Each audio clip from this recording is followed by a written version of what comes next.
ที่มีความทันสมัยเชื่อถือได้สร้างอัตลักษณ์กลุ่มชาติพันธุ์สู่สากล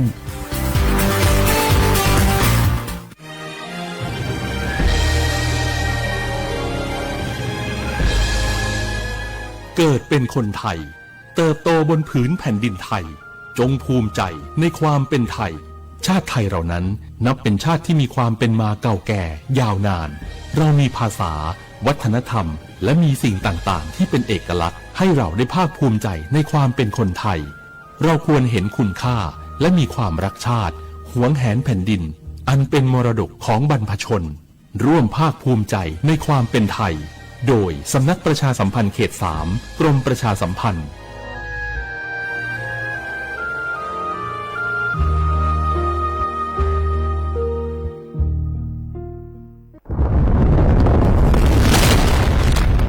สาธารณภัยเป็นเรื่องที่ต้องใส่ใจช่องทางการรับรู้ข่าวสารเตือนภัยทำได้ง่ายนิดเดียวซึ่งกรมป้องกันและบรรเทาสาธารณภัยแนะนำช่องทางไว้โดยโทรมาที่1784ได้ตลอด24ชั่วโมงรู้รับปรับตัวฟื้นเร็วทั่วอย่างยั่งยืนด้วยความปรารถนาดีจากสำนักประชาสัมพันธ์เขต 3 กรมประชาสัมพันธ์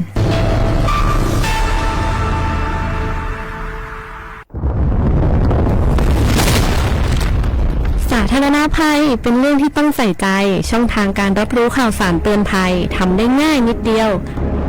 ซึ่งกรมป้องกันและบรรเทาสาธารณภัยแนะนำช่องทางไว้โดยโทรมาที่1784ได้ตลอด24ชั่วโมงรู้รับปรับตัวฟื้นเร็วทั่วอย่างยั่งยืน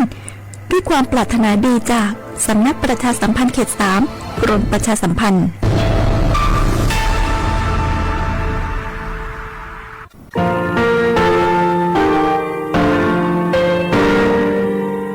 งาคือมีติปิเพกาวิจแลงาคือติยติชูแลติเลเพกาวิมาเฮยาค่างาคือชยาออตุคโลกาติเทวิออโครคาติผาคาชูโยอาชูโยวิโยกาคาเดติเลอติเกกาพุติลาวิทัปาตองาคือชยาอาสติกาวิโยงาคือออตุคโลออโครคากาติเทวิอูเวอีเวมาโกติยาลิเลทอกาอายีอูเวคาชเวเพวิโยอลาโกงาคือออตุคโลออโครคากาติยายามาติยาลาวิลาโก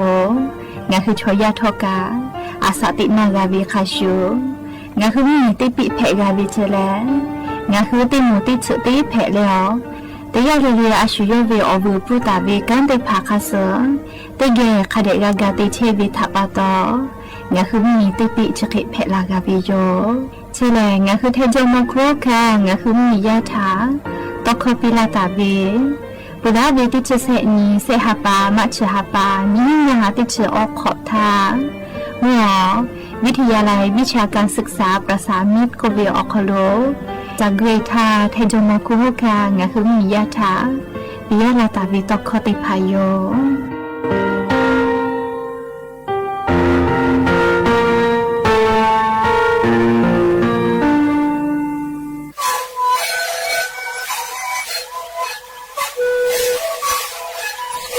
คือมันคือเราแค่เชื่อเวออกข้าเฉลยแล้วหัวข้าตัวตัวออกตัวจะวัดที่ไหน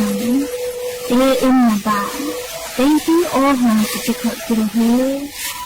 ดิ้งเลยหลับเอาพ่อเอาย่าก็ช่วยได้หน่อยดีแล้วได้ช่วยหน่อยเลี้ยงถือเวเอาย่าที่หน่อยที่แต่แรกก็เหมือนชาติน้องดิ้งเลยแล้วหัวข้าก็ช่วยดีและแล้วหัวข้าก็ช่วยสมานในข้าดูในดีโด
นาบะเตโยจิแมงะคือเตยะเลกะนาบะเตเลอาชุกะฮึกาจาเพกาจาวิโยแมเฮโกงะคือเตยะเลกะตาฟอเมดะงะลินิมาพ่อกะตาฟอเมดะเลออซอซาพ่อกะตาฟอเมดะแมนาบะเตโยโคเวสละมายติกะตาวิลิคอติปเพวิโยและอย่าเพิ่งหาติปทอดัจจวิอยาชอคโลงะคือติปกอกะมีลาเลอจุปาอุปาลุเชตาวิงะคืออวิยนีระหุยาติพัทธติเกอโคกะกอกะดะกิเทวิทัปปะตออลอเปเลเตยะเลทะตะอุยอยาวิอคโลละเซจาเลอตอยอลาวิโยแมหาวิอวิยนีระหุยาขะพอชิพลุเชตาวิขะคิเพเชเลเตยะเลทอกะจาเมดอเมซุเมกะเมฮาเลดอซาเชโอลินางะคือเตยะเลกะอเจ้ายาคัสเพตอลาเชเวอานาอกอติพัทธานี่คือตอดะเลปูกะกะกิตุจาวิดอวิเชวิจอวิเตจิลิลิพอกะอายิเตเลอาชุยอตุยอยะกะทะกะเดนิหาซาดะกิสิแมและยังมีเวลยะเลจิลิซอคโลทอกะสิปออนีดาปวิโยนาลิออยญอฮัติพาเลนอทะงะทะมาโลลาเมยอวิโยอยะคัสจอปาไกเชวิโยยานุลาโกกะติชะฮาปาอตุบะฮาปาคโลยะนิเซชติงีติชะฮาปาเลมุติงเพวิโยเลยยะนิแลลอนเพวิโยแล้วจะขอโทษกันยินจะออกขอลอกขอฮาวิอวิยนีระหุยาติเผาติฮาเลเลวิออยาหินาริควตาเลกอนาริทักไกติฮาเลเลงะฮือละหุคอไรกะอบุดะจากวิอคโลตอกไอเชวิโยอวิยนีระหุยาติพาวิทยุเรดิโอ AM ติฮิโอฮาสจิกกิโลเฮิรตซ์พอลุลาเลติเกพอนาเลออกาปิดะไอเพวิโยเบื่อเลยกันนี่พอติพอ Facebook Fan Page สวทเชียงใหม่ AM 1476พอกะไลฟ์สดติดต่อไอเทวิโยอวิยนีละหุยาติพาติเกละหุคอพอนาเลนี่คือละหุชอเจทาออกาปิดะไอเพวิโยจะได้คืองะฮืออลอปติลอติเกอยู่เวลาเลกะดะเจดะไอตุเวซาตาเลยะนี่งะฮือไทมิงกอคโลแพกไอเทวิโอเจ้ายามุชามุยิมกะมุหอพอจันดะเวซาตาอลอติพัทธะอลองะฮืออยู่เวลาเลติเกกะดะเจดะไอตุโยแมจี้จอปากรมจุดนิยมวิทยาพ่อยุคือซาตาปิราตาวิแลนี่คือไทมิกอคโลทอกาอฮอติตอพ่อลอกวมุยีเตกาติตีแลมุยีลามันจากิตุสิลอแม่ไทมิกอฮอติตอพ่อยาข้างะฮือไทมิยอนาติตอเลภาคอีสานพ่อแลเวลาตาเวตินิตาเลยะนิขกายมุยีมาโจมายาคาทอซอปอฮาปาซืติงีตาเลอง่างนีติชติฮาปาโนวิบับฮาปาวิอยาวคโลมุยีกะติปอกอลาตุเสเจเชแลมุกะเวมุยีออเลมือติปูแผวิเจเลกกอมุยีชติปูลาเปียลอกแลงะฮือไทมิกอคโลกะติปอกอกอและกอกะแลมุกะวิอยาคาเบลุอิตุโยจะได้คือแลมุกะใส่มาเดมาปอตอลาเฮเลขกว่าอาจจะกอเลเจติกับฟูเสวิโยยะค่ะมุยจะได้เปื่อหาปัสพอลาเปื่อลอกแรงคือไทมิกอคโลกะติปอเลมุยลาเปื่อลอกเลกอเลกะกิตุโยจิเมเลอเจ้ายากะยอวิโยยะคัสปะไกเทวิโยเฮกว่ามุยอาจจะจอมาวิแลไทมิกอฮอติตอพอติฮาวิอคโลออชเปเซเคจอตาลอแมเฮกว่าจะได้คือวิอยาแลลิงะคือไทมิกืออนาติตอพ่อแลให้ปามิกือพ่อเวมกะมฮอกอมากะทิมือคือลาเชวิโยเลยะค่ะกะเจ้าเวเลมฮอติดิโลตุโกมากาลาเฮเลคะเคโกทอกะเตยะเลกะกูเฮและฟาตะแมอลอกจีจอปากรมจุนิยมวิทยาพ่อยุคือซาตาปิลาตาวิแลจะขอวิอยาเลมกะวิอยาลอโกเตขอเลเลอะเกกะเลกะจากิตุโยเจแมเตยะเลกะอเราซาคเดจอเลอานาโกติพัทธะตอดะเลอลีนี่คือเชซาจอซากะตุอโปอาชุยอตุยอยะกะทะคเดนหาซาดะกิสิแมจาเลกาลิยะนิชอชอสกูเพวิอนเพวิเจโกมาเลงะคือก็จาเวอะโทมาติเจเลผีทะคอก็ผีก็เวเลผีงะคือเราขอลอก็ ชอสกูก็วิโยเลยไม่กะต่อยกะกูหมอเลยชอสกูกะกูวินี่กะกูหมอเลยผีก็วิเฉดดีเนี่ยกะกูวิโยเลยคือว่าอัตโนมัติจิเลยเจเลยงะคือ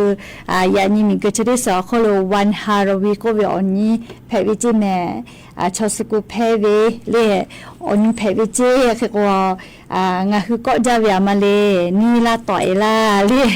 ไม่เลยชอสกูละเลยชอยาเตผักก็พูดจาเลยอยากให้เตผักตัวก็มาก็พูดชอยากามาชุดาเลยเตกาเลยเตกาแล้วก็ยันยี่เวียยาเลยชอสกูเพวิอนเพวิเจเลยวันฮาราวีก็เวเสชเตนีติชฮาปาเลมิงก็จะได้สอขโลวันฮาราวีอันนี้แต่ก็แลแต่ตาวิโยแค่ว่าวันฮาราวีอันนี้ขโลแลเลงะฮือมีญาติผาชอไลกาแลเลก็หล่อเลชอสกูเคเล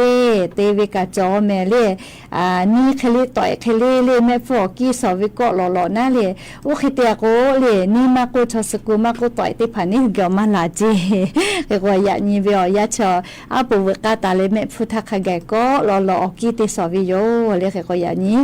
มีก็จะได้สอขโลวันฮาราวิออนนี่แพวิเจแต่ก็แล้วอวิอเนี่ยละหุยาติผาทาอลอซาตาเตผาอยู่เวลาแล้วเลจะเคชิลากาลาวิโยก็แต่แล้วเรื่องก็คือวิญญาณละหุยาชอบปาลูเวทาสติปิดากาวิโยสตาจะได้รอกากากามอวิทยาทางก็คือละหุยาทักกะโดนจาวิโยทมาลอเลโกโกลิโทรศัพท์มือถือแบตเตอรี่ชาเลจุเวทาปะโตอามีชอบเปวิเจเลอะโลนิจาเวสตาลอยแม่คเตเล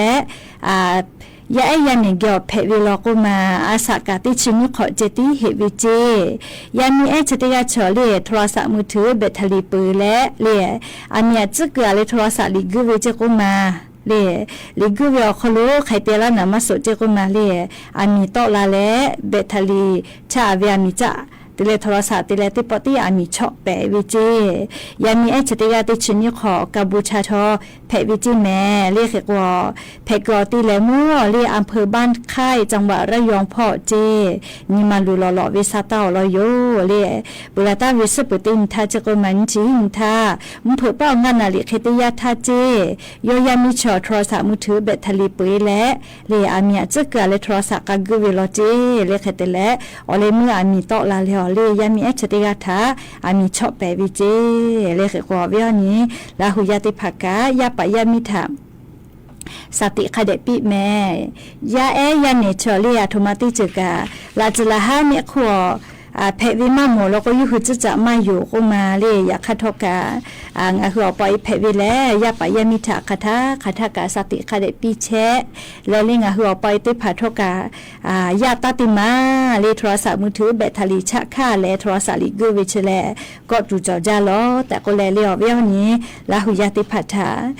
กาพูกามอเชเวสติปิดาไกตูเวสตาลอติผากาอยู่เวลาแล้วเวียนี้ลาหุยาติผาถาเกามาลาวิโยแม่จ้าเลยกะเรียกรมอนามัยพ่อกติเชเวมอสระกุติภาโกเวจะได้คือเรียงคือท่านิกอคโลเชซาจอซาพ่อยายด้วยติภาพ่อกับผู้เชเวปะฮาลูแลยายติภาอตุชูจาเวเจกุมาเรียงคือมีอคงาคือมีอคโลตาเลกะเรียอบามีเตเรมีกุโคโลกายายติภาอตุชูจาเวทัปะโตเชซาจอซาพ่อคือลาวิโยเจเมเลเชซาจอซาพ่อคือลานีมาขอกะคือลาเลียอาสติกอคโลชอบป้ามือดาวิพ่อกาจ้ากาโดวิพ่อกะคือลาปุวิเจและเลียอตุชูจาลาวิทยาธามาเตเลชะแกชัวคือเวเลโกโกเลอตุชูจาวิทยาธาเลมาเป็นดักไอปุเวอันนานะเล NCD ก็เวอมอคโลเวจาวิดอวิเทวิจอวิทะจาเลเพลาตาเวอานาชดิภาเพวิทะปะโตเลนาโกนา นะเฉยกะเกมอกะหาซาวินะนาละก็มีมามาซาบุวิวิชวกะดีลาวินะเลยเอกว่าอปอกรุเชวิชอติผัดทักกะเลียวชอปะมือดากะอานาติผัดจอวิทยาทาชุกยอชอปะกะจามือดามากาวิโยเลชูจาวิทัปะตอเขากะมาติกะเลียขอติเชกะเวเลติผัดผัดละก็นานากะมาติกะเขจอวิแม่เอกว่าตุชอชูตุวิชอซาจาเจไงจาเจยาคาจอละตุวิชอหาจาโลเจแม่ยาขยามีมาติผัดก็เวเลยอย่าปีขจิจักเกหาช่วยจอตุเตียก็เวน่าเลยช่วยก็เวชเลยแต่ขอยุขอกะซ้อมากับปุ้แม่เลยแล้วก็จะถ้าดอทาลก็สติจอปีเลยจะได้คือขจิจักกะแล้วนั่นน่ะเอากิลูอาเย่อยู่ยัว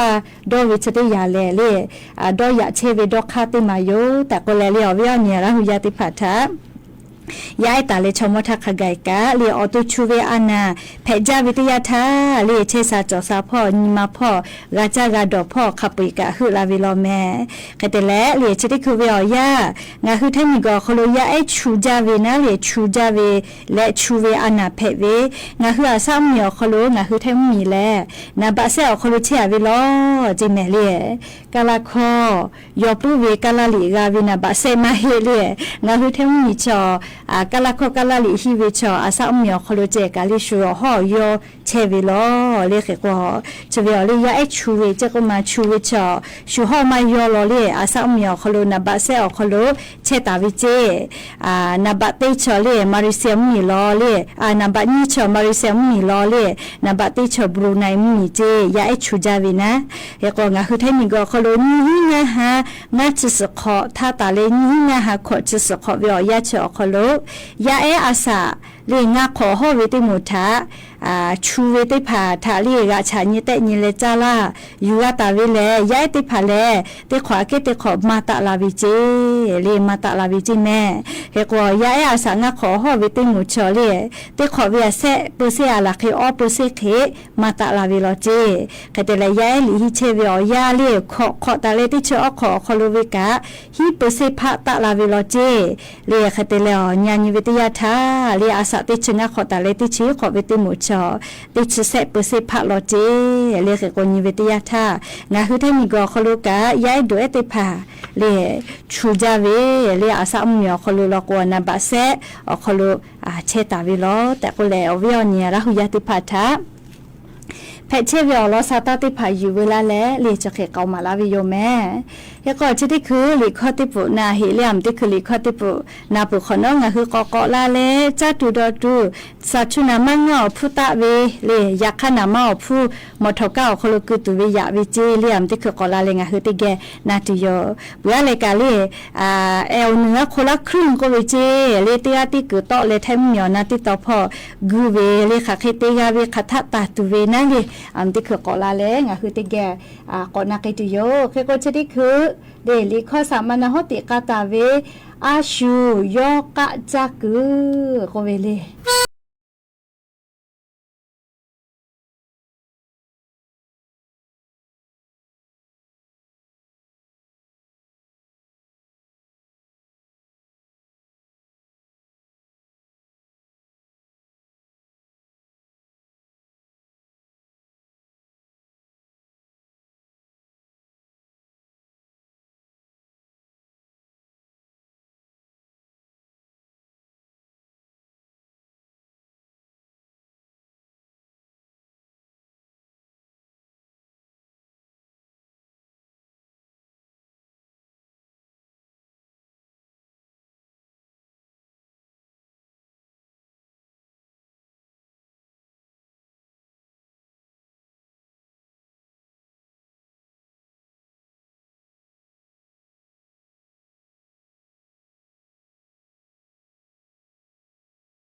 ลอสาตาตยาติเกิดต่อแลกูตัวเวียลอสาตากะเจ้าก่อนนาหิแม่งาคือไทยมีก็คโลเรียกระทรวงการท่องเที่ยวพ่อและเรียจุยารัฐบาลกางาคือไทยมีหยอนาติต่อพ่อโลอีกาถูกปึกขอน้อเลติจังหวัดเลติจังหวัดกูดักไอตัวอโปโครงการเล่แอลเหนือคนละครึ่งโกเวเจไทยมีหยอนาติต่อพ่อเลติกาติคุตอเลกูตัวโยโกเวโยเคก็ขับเปติชื่อจังหวัดจีแม่เลไทยมีหยอนาติต่อพ่อโลโครงการแอลเหนือคนละครึ่งหมอคโลปอตาเวจีใหม่จีให้แม่ฮอซอลาปาลาพูนจังหวัดน่านพะเยาแพร่ตากอุตรดิตถ์พิษณุโลกสุโขทัยเพชรบูรณ์พิจิตรเลกำแพงเพชรนครสวรรค์อุทัยธานีขับไปติดสื่อจังหวัดเจเลโครงการแอลเหนือคนละครึ่งก็เวเจอยากก็สอบปอหาปาซื้อตินีเลติชติหาปาสืบงานจวิโยเลหาปาซื้อตินีติชติหาปาออกคโล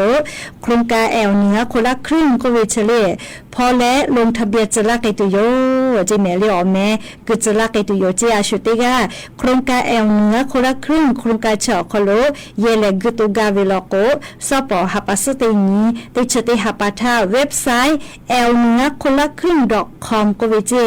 www เลแอลเหนือคนละครึ่ง .com ก็เว็บไซต์เฉาะคโลจะลงทะเบียนเพจวิเจ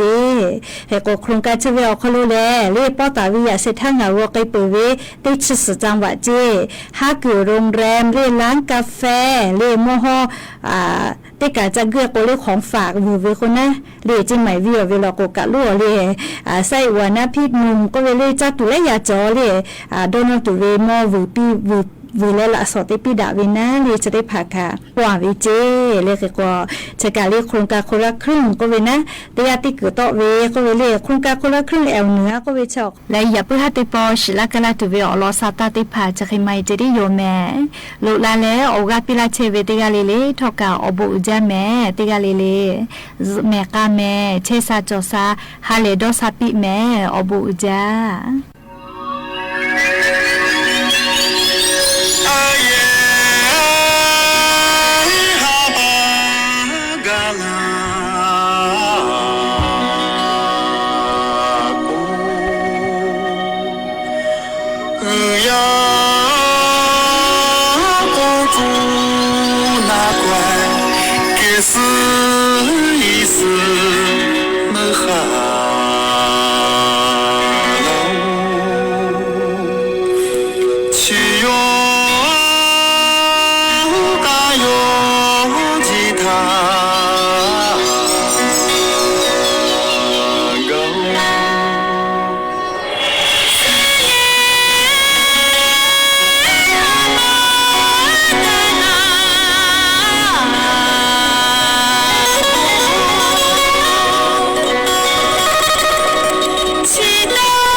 านีวิทยุกระจายเสียงแห่งประเทศไทยและเครือข่ายทั่วประเทศเสนอข่าวต้นชั่วโมง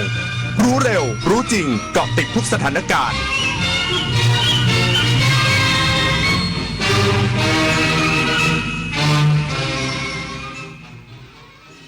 รับฟังข่าวต้นชั่วโมง 21 นาฬิกากับพฤทธิ์แก้วพิบูลครับผู้บัญชาการตำรวจสอบสวนกลางตั้งคณะทำงานคดีทนายดังชี้หากพบความผิดจะดำเนินคดีอย่างเด็ดขาดอีกสักครู่กลับมาติดตามรายละเอียดครับเกณฑ์อะไรที่จะบอกเราได้ว่านี่คือเฟกนิวส์อย่าตื่นตูมกับหัวข้อข่าวที่น่าตื่นเต้นการพาดหัวลวงให้คลิกใช้คำที่มีรูปให้ชวนสงสัยทั้งที่เนื้อหาอาจจะไม่มีอะไรเลยอย่าใช้อคติส่วนตัวในการเสพข่าวเช็คช่วงเวลาเกิดเหตุให้ชัวร์ไม่ควรเชื่อข่าวที่ไม่มีข้อมูลหลักฐานอ้างอิงประกอบการพาดหัวชวนให้เข้าใจผิดเพื่อเรียกร้องความสนใจให้คนแชร์กันเยอะๆเรื่องเฟกที่เรารู้เท่าทันก็นับว่าเป็นการใช้สื่ออย่างสร้างสรรค์การใช้ทรัพยากรอย่างคุ้มค่าคืออีกแนวทางที่จะช่วยรักษาสิ่งแวดล้อมได้ไม่ว่าจะเป็นการใช้อย่างประหยัดคือใช้เท่าที่จำเป็นการนำกลับมาใช้ซ้ำเช่นกระดาษถุงพลาสติกการใช้สิ่งอื่นๆทดแทนเช่นใช้ถุงผ้าแทนถุงพลาสติกใช้ปุ๋ยชีวภาพแทนปุ๋ยเคมีและการดูแลซ่อมแซมที่ช่วยยืดอายุการใช้งานสิ่งต่างๆเพื่อให้มีทรัพยากรไว้ใช้ได้นานๆและคุ้มค่ามากที่สุดรักโลกร่วมพิทักษ์รักสิ่งแวดล้อมวันเกิดปีนี้คุณยายอายุเท่าไหร่ดีคะ35ดีไหม30ก็พอมั้งอายุจริงเท่าไหร่ไม่สำคัญจ้าเพราะอายุใจยังวัยรุ่นอยู่สุขใจวัยเกษียณเมื่อชีวิตยังมีแรงทำไมต้องปล่อยให้เหี่ยวเฉาวัยชราไม่ใช่เรื่องน่ากลัวนะจ้าอย่าหาว่ายายสอนเลยถ้าเตรียมตัวให้พร้อมทั้ง5ด้านคือเรื่องสุขภาพสังคมเศรษฐกิจที่อยู่อาศัยสภาพแวดล้อมและเทคโนโลยีเริ่มต้นเตรียมตัวเองตั้งแต่วันนี้เพื่อเข้าสู่วัยสูงอายุในอนาคตเต็มเปี่ยมทั้งคุณค่าศักดิ์ศรีและความสุขนะจ๊ะเนี่ยผมไปเจอเหตุการณ์ที่น่ากลัวมาผมเจอเรื่องที่ไม่ดีมากๆเรื่องที่อยากให้หลายคนช่วยกันทำให้หมดไปจากบ้านเราเรื่องการทุจริตและประพฤติมิชอบเรามาปลูกฝังค่านิยมอันสุจริตไม่โกงไม่รับสินบนรู้จักหน้าที่ตัวเองมีวินัยเคารพกติกามาร่วมต่อต้านการทุจริตเสริมพลังให้คนไทยไม่โกง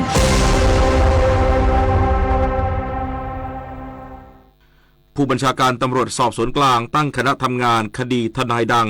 ชี้หากพบความผิดจะดำเนินคดีอย่างเด็ดขาดขณะที่การสอบสวนรายละเอียดของผู้เสียหายดำเนินการไปแล้ว70%พลตำรวจโทจิรพจน์ ภูริเดชผู้บัญชาการตำรวจสอบสวนกลางเปิดเผยว่าได้แต่งตั้งคณะทำงานโดยมีพลตำรวจตรีสุวัสดิ์แสงนุ่มรองผู้บัญชาการตำรวจสอบสวนกลางเป็นหัวหน้าคณะทำงานเพื่อสอบสวนคดีของนางจตุพรอุบลเลิศหรือเจ๊อ้อยเศรษฐีนีชาวไทยที่อาศัยอยู่ในประเทศฝรั่งเศสจากประเด็นเงิน71ล้านบาทที่มอบให้กับทนายคนดังจะอยู่ระหว่างการรวบรวมข้อมูลหากพบว่ามีความเกี่ยวข้องกับหน่วยงานใดก็จะเชิญมาร่วมพิจารณาด้วยกันซึ่งส่วนตัวมองว่าทนายตั้มเป็นประชาชนคนหนึ่งที่อยู่ภายใต้กฎหมายเดียวกันดังนั้นตำรวจย่อมพิจารณาคดีอย่างเท่าเทียมเหมือนกับคดีอื่นโดยยึดข้อเท็จจริงตามหลักกฎหมายและพร้อมให้ความเป็นธรรมกับทุกฝ่ายแต่ยังไม่สามารถระบุได้ว่าจะเรียกทนายตั้มมาให้ปากคำเมื่อใดต้องขึ้นอยู่กับพยานหลักฐานยืนยันหากพบความผิดจะดำเนินคดีอย่างเด็ดขาด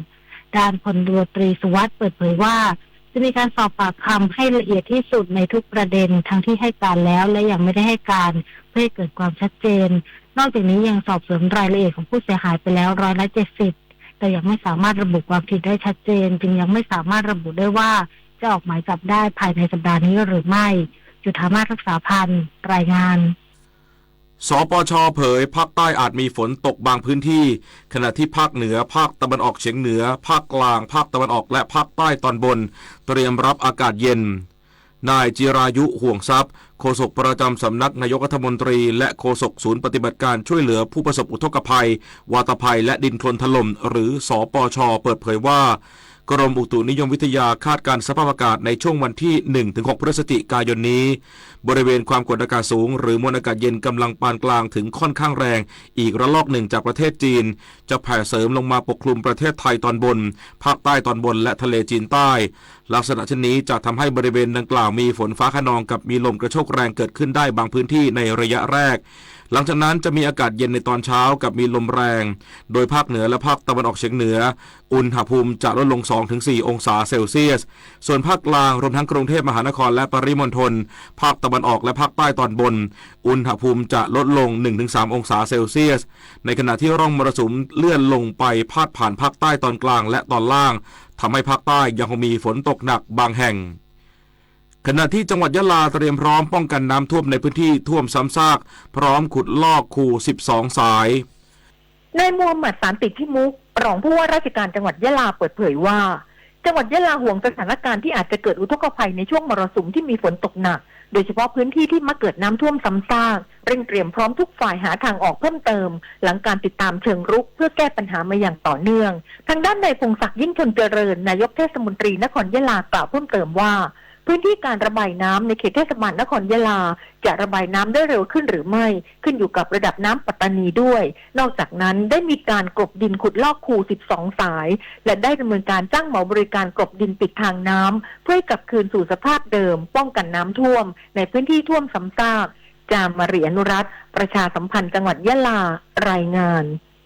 จบข่าวพฤษแก้วพิบูลอ่านรับฟังข่าวต้นชั่วโมงครั้งต่อไปเวลา 22 นาฬิกาติดตามข่าวที่นำเสนอไปแล้วได้ที่ www.thainews.prd.go.th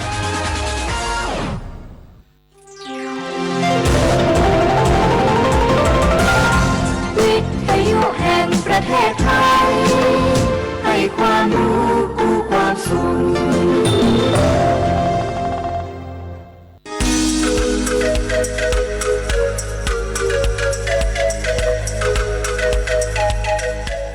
เพราะเราอยากให้คนไทยทุกคนยิ้มได้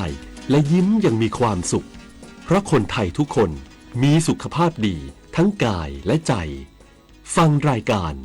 สุขภาพดีวิถีไทยสถานีวิทยุกระจายเสียงแห่งประเทศไทย FM 92.5 เมกะเฮิรตซ์และ AM 891 กิโลเฮิรตซ์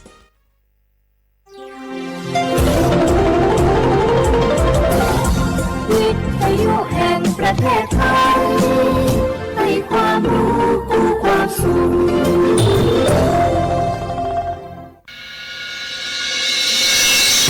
สถานีวิทยุกระจายเสียงแห่งประเทศไทยจังหวัดเชียงใหม่ AM 1476 กิโลเฮิรตซ์สถานีวิทยุภาคภาษาชาติพันธุ์แห่งเดียวในประเทศไทยที่มีความทันสมัยเชื่อถือได้สร้างอัตลักษณ์กลุ่มชาติพันธุ์สู่สากล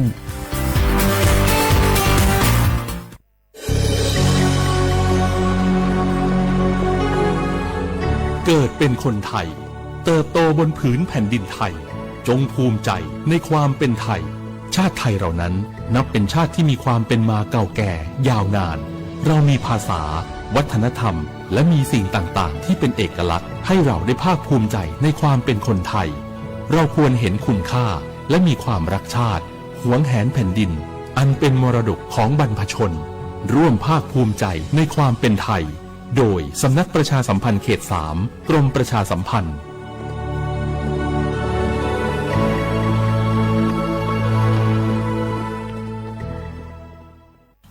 บางคนเมื่ออยู่หลังพวงมาลัยก็กลายเป็นสิ่งนักซิ่งทันที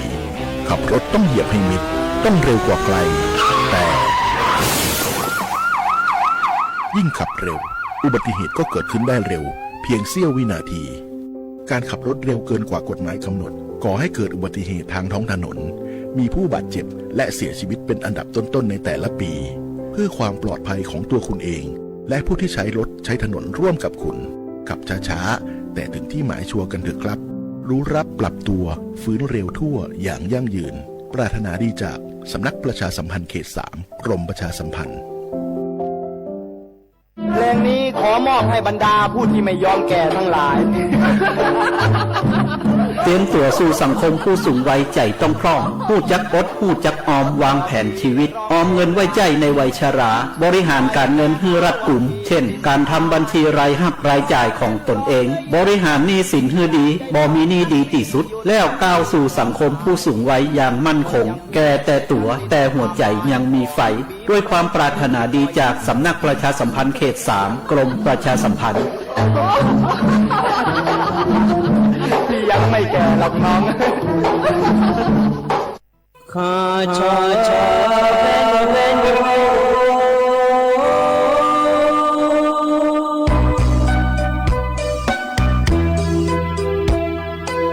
你照顾你我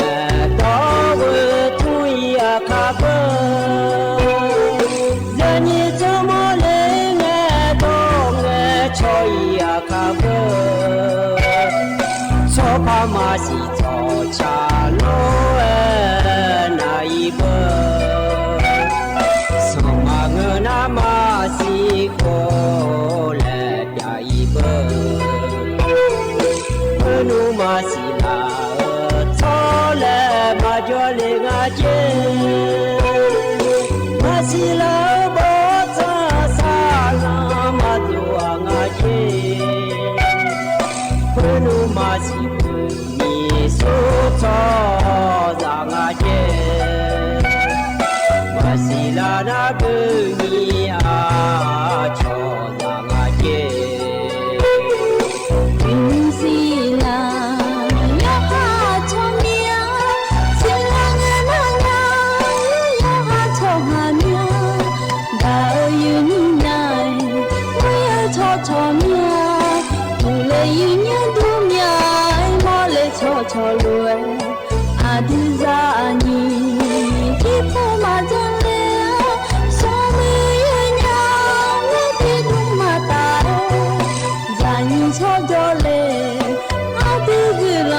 ดูทำมายีเนียวนิมจียีนี่ในพยาทุนจุลาแม่ยีเนี่ยยมินาลุทุนจุลาลวย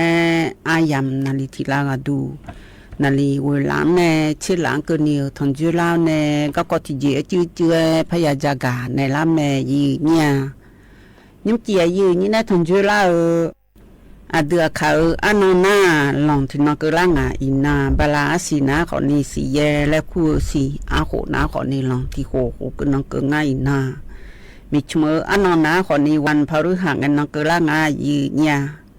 ว่าที่สมเชติกันนบาลาสีเชสียงสิเลกาขอนี่พังยาตากุเชสีโหอายามที่นสาที่น้อยเบลาจีอีกดูมาควายยีเนี่ยอินนองแลว่าที่สมเชติก็ลาสองยีเนียวบาลาสีเชสีอาศัยอยู่น้องอาการนิสวัติติกันน้องบาลาสีเชติเสียงอันเลยสอยแม่ยีเนี่ยบาลาที่สีก็ดูเชสีเขาเสียงยมยากอยู่หันในหนูเฮ้มลืมมาแล้วหนูก็ยังลืมเจียวแน่นึกมาน้องสิลาเชยดูอร่อยยีเนียว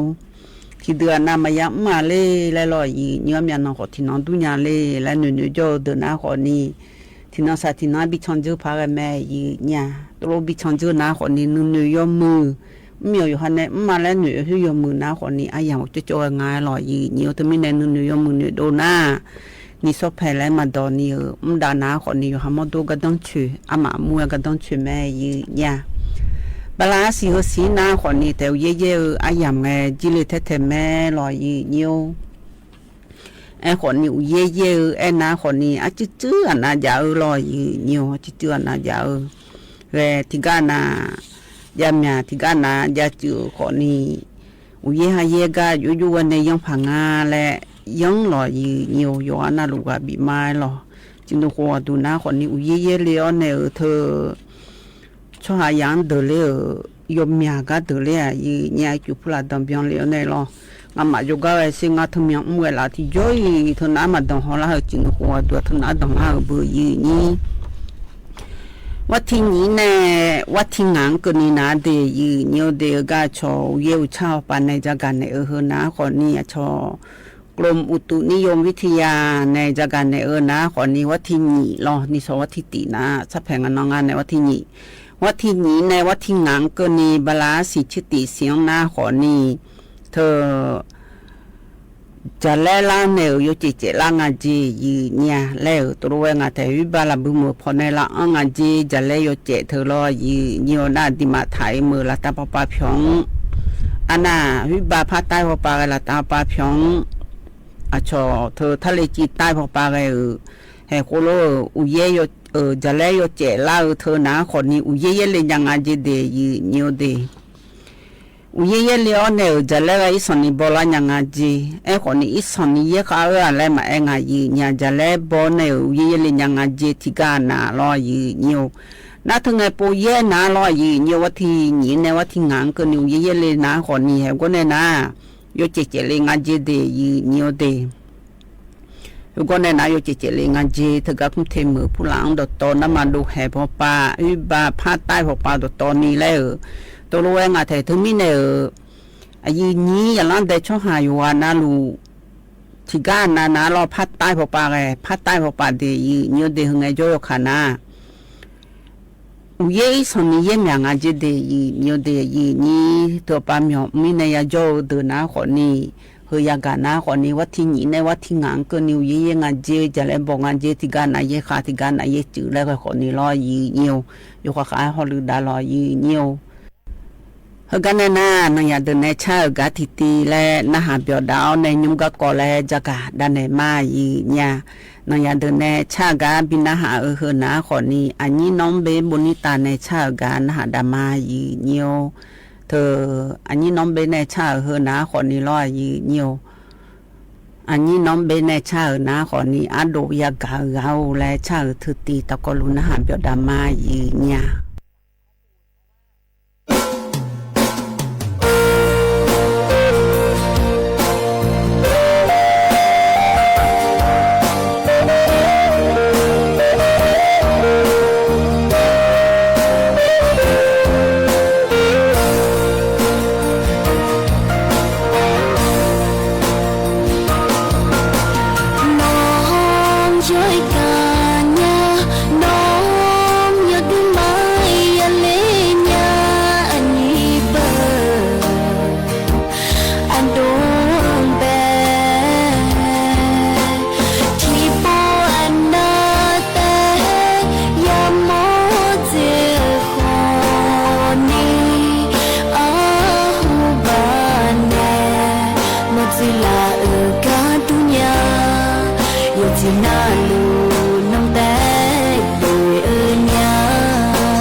ที่ปวดนาแต่ยามโมเจ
ne ado no nu nu shalange ani ga bune ma ado no nu nu shalange ani ga bune ma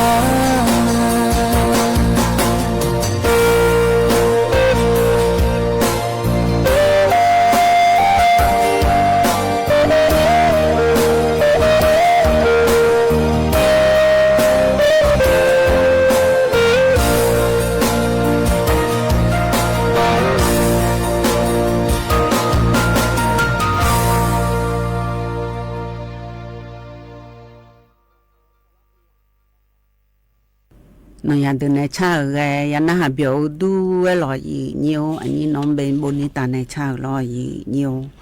in nó ná để gì nhiều để in nó náว่าที่สมชิติบลาสีเชสีวันฮาโลวีนแล้วก็มาเดย์nhiều đểเธอไม่แน่อินน้าคนนี้อาชอนแน่เพลอันนงและตัวลูกคู่อันนงอายืเนี่ยเฮน้าคนนี้วันฮาโลวีนและเฮน้าคนนี้อาชอมีหอนแน่ยาดาละอันนองอาเดยีเนียวเดเฮนาฮิบาเธออาชอมีหงไอแลนด์และคู่เมือง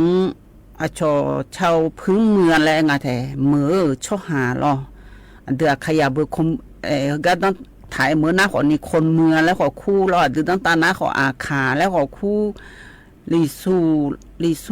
ลาหูแล้วก็ลูกคุ้งอร่อยดีมันนะพื้นเมืองเธอรอรอยีเนียวหน้าไอแลนด์เมืองที่เจอจ้องอ่ะยีเนี่ยรอเฮ้เจอแน่รอเธอ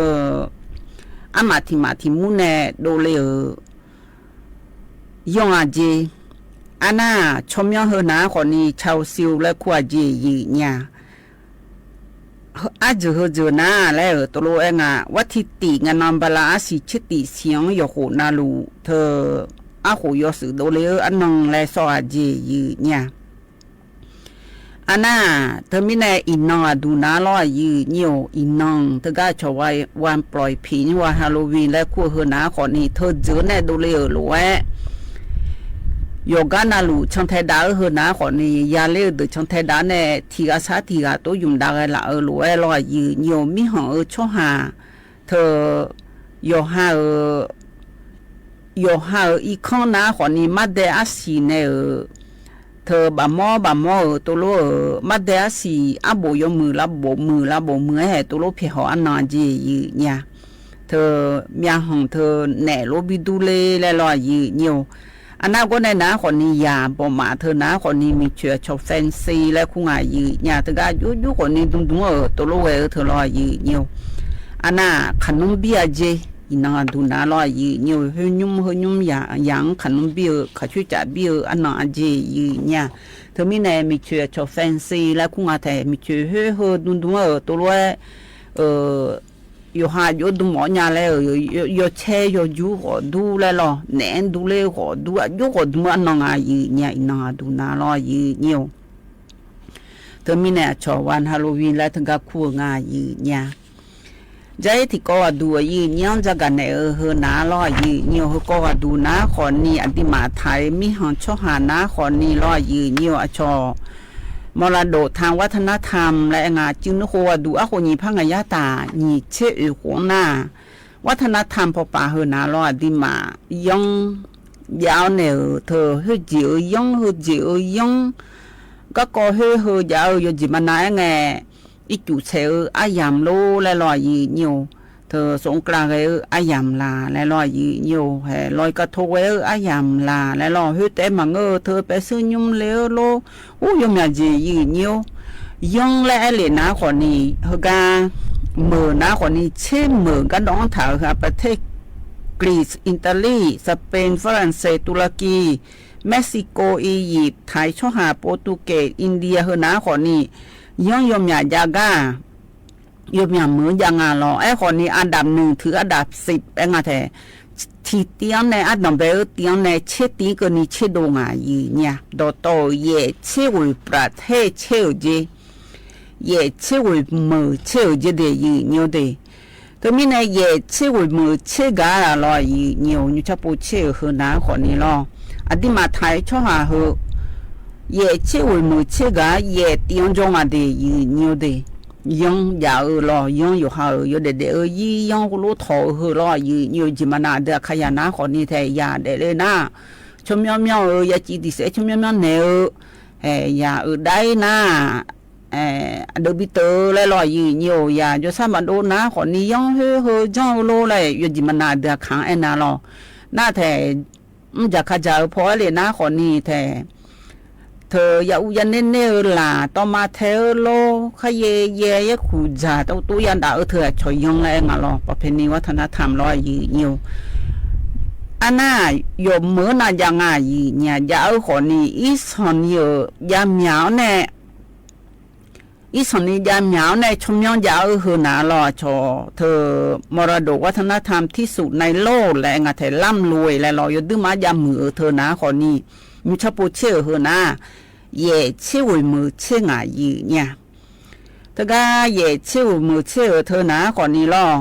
เธออดีมาไทยมือนะคนนี้เย่เตียงจงอะเดียอยู่เดียอดัมเบลตีนะคนนี้ประเทศกรีซเดียเนี่ยเธอรออยู่กรีซเธอนะคนนี้อดัมเบลมือยังอะเดียประเพณีวัฒนธรรมอยู่ดึงมามือรออิตาลีนี่มืองอะเดียสเปซุมมือฝรั่งเศสมือตุรกีงามือเม็กซิโกนะโกเมอและลอโกเตียงลออันน่าอียิปต์นะสิเตียดิมาไทยนะเยตีอันน่าโปรตุเกสนะฮุตีอินเดียเชติงาเดยนิวเดเธอมีเนี่ยเดือขยาเซเยเชื่อกุมือเชื่อกาเยเตียงอดิมาไทยมือลออันเดือขยาแต่มังเฮเยมือยาโจคนนี้ยดึงมามือยองยาหลัวและนูยังไงเนี่ย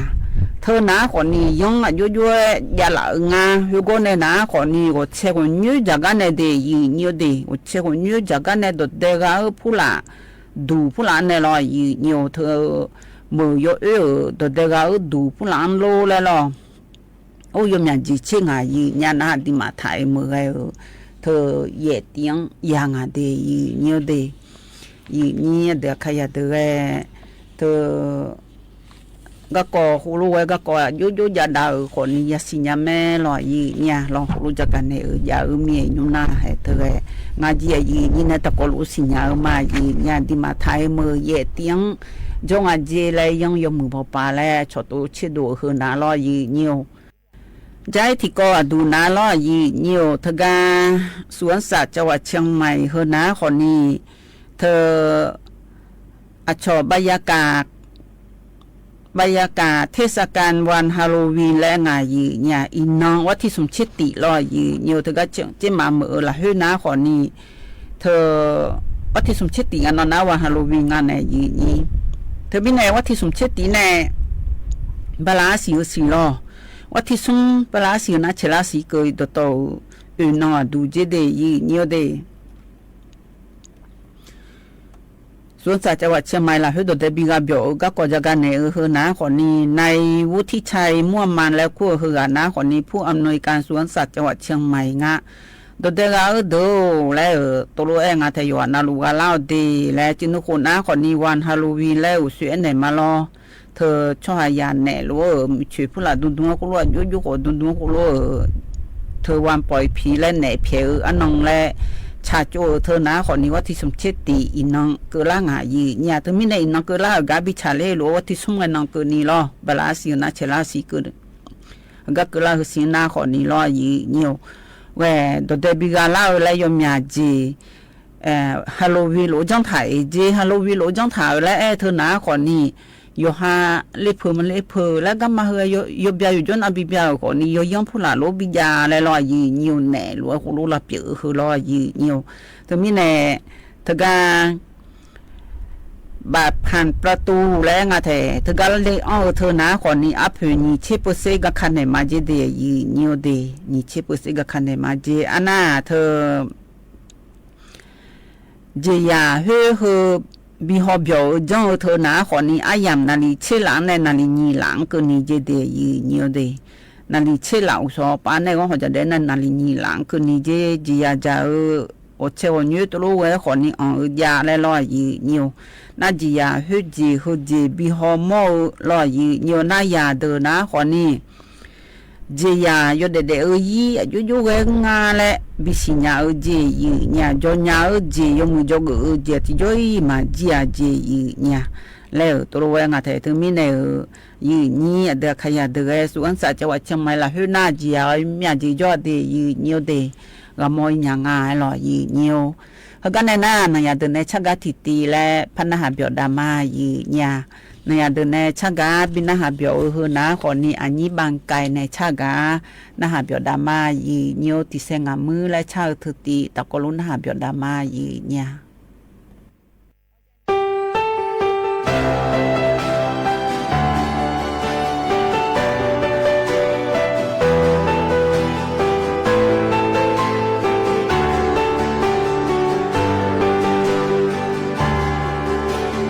You're my ganya non ve non ete nga jomo koni mayukanya aguloe no domine matogonya ayeloe tulonga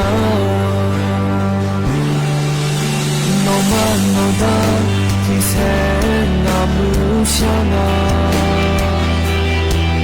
yo no wa ja cho hale agaga pyu su bi u le na ta na ma je bi ji ni ma ya ti sei na ja ti senga paji nga maude ti senga muna ma chepe na omuka kokyo ma no obadi ne jima no ti abadi taji okoni apu ma bomi ne so je ne la nya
Muna ma chepe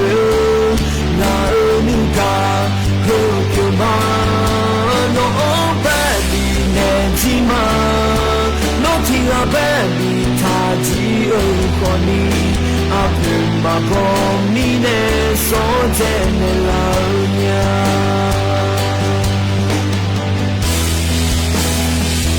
ti senga muna ma ya ti senga maude ti senga muna ma chepe nga onuga kokyo ma no obadi ne jima no ti abadi taji okoni apu ma bomi ne so te ne la nya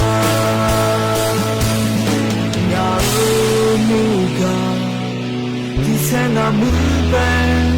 มาแบเลลองไง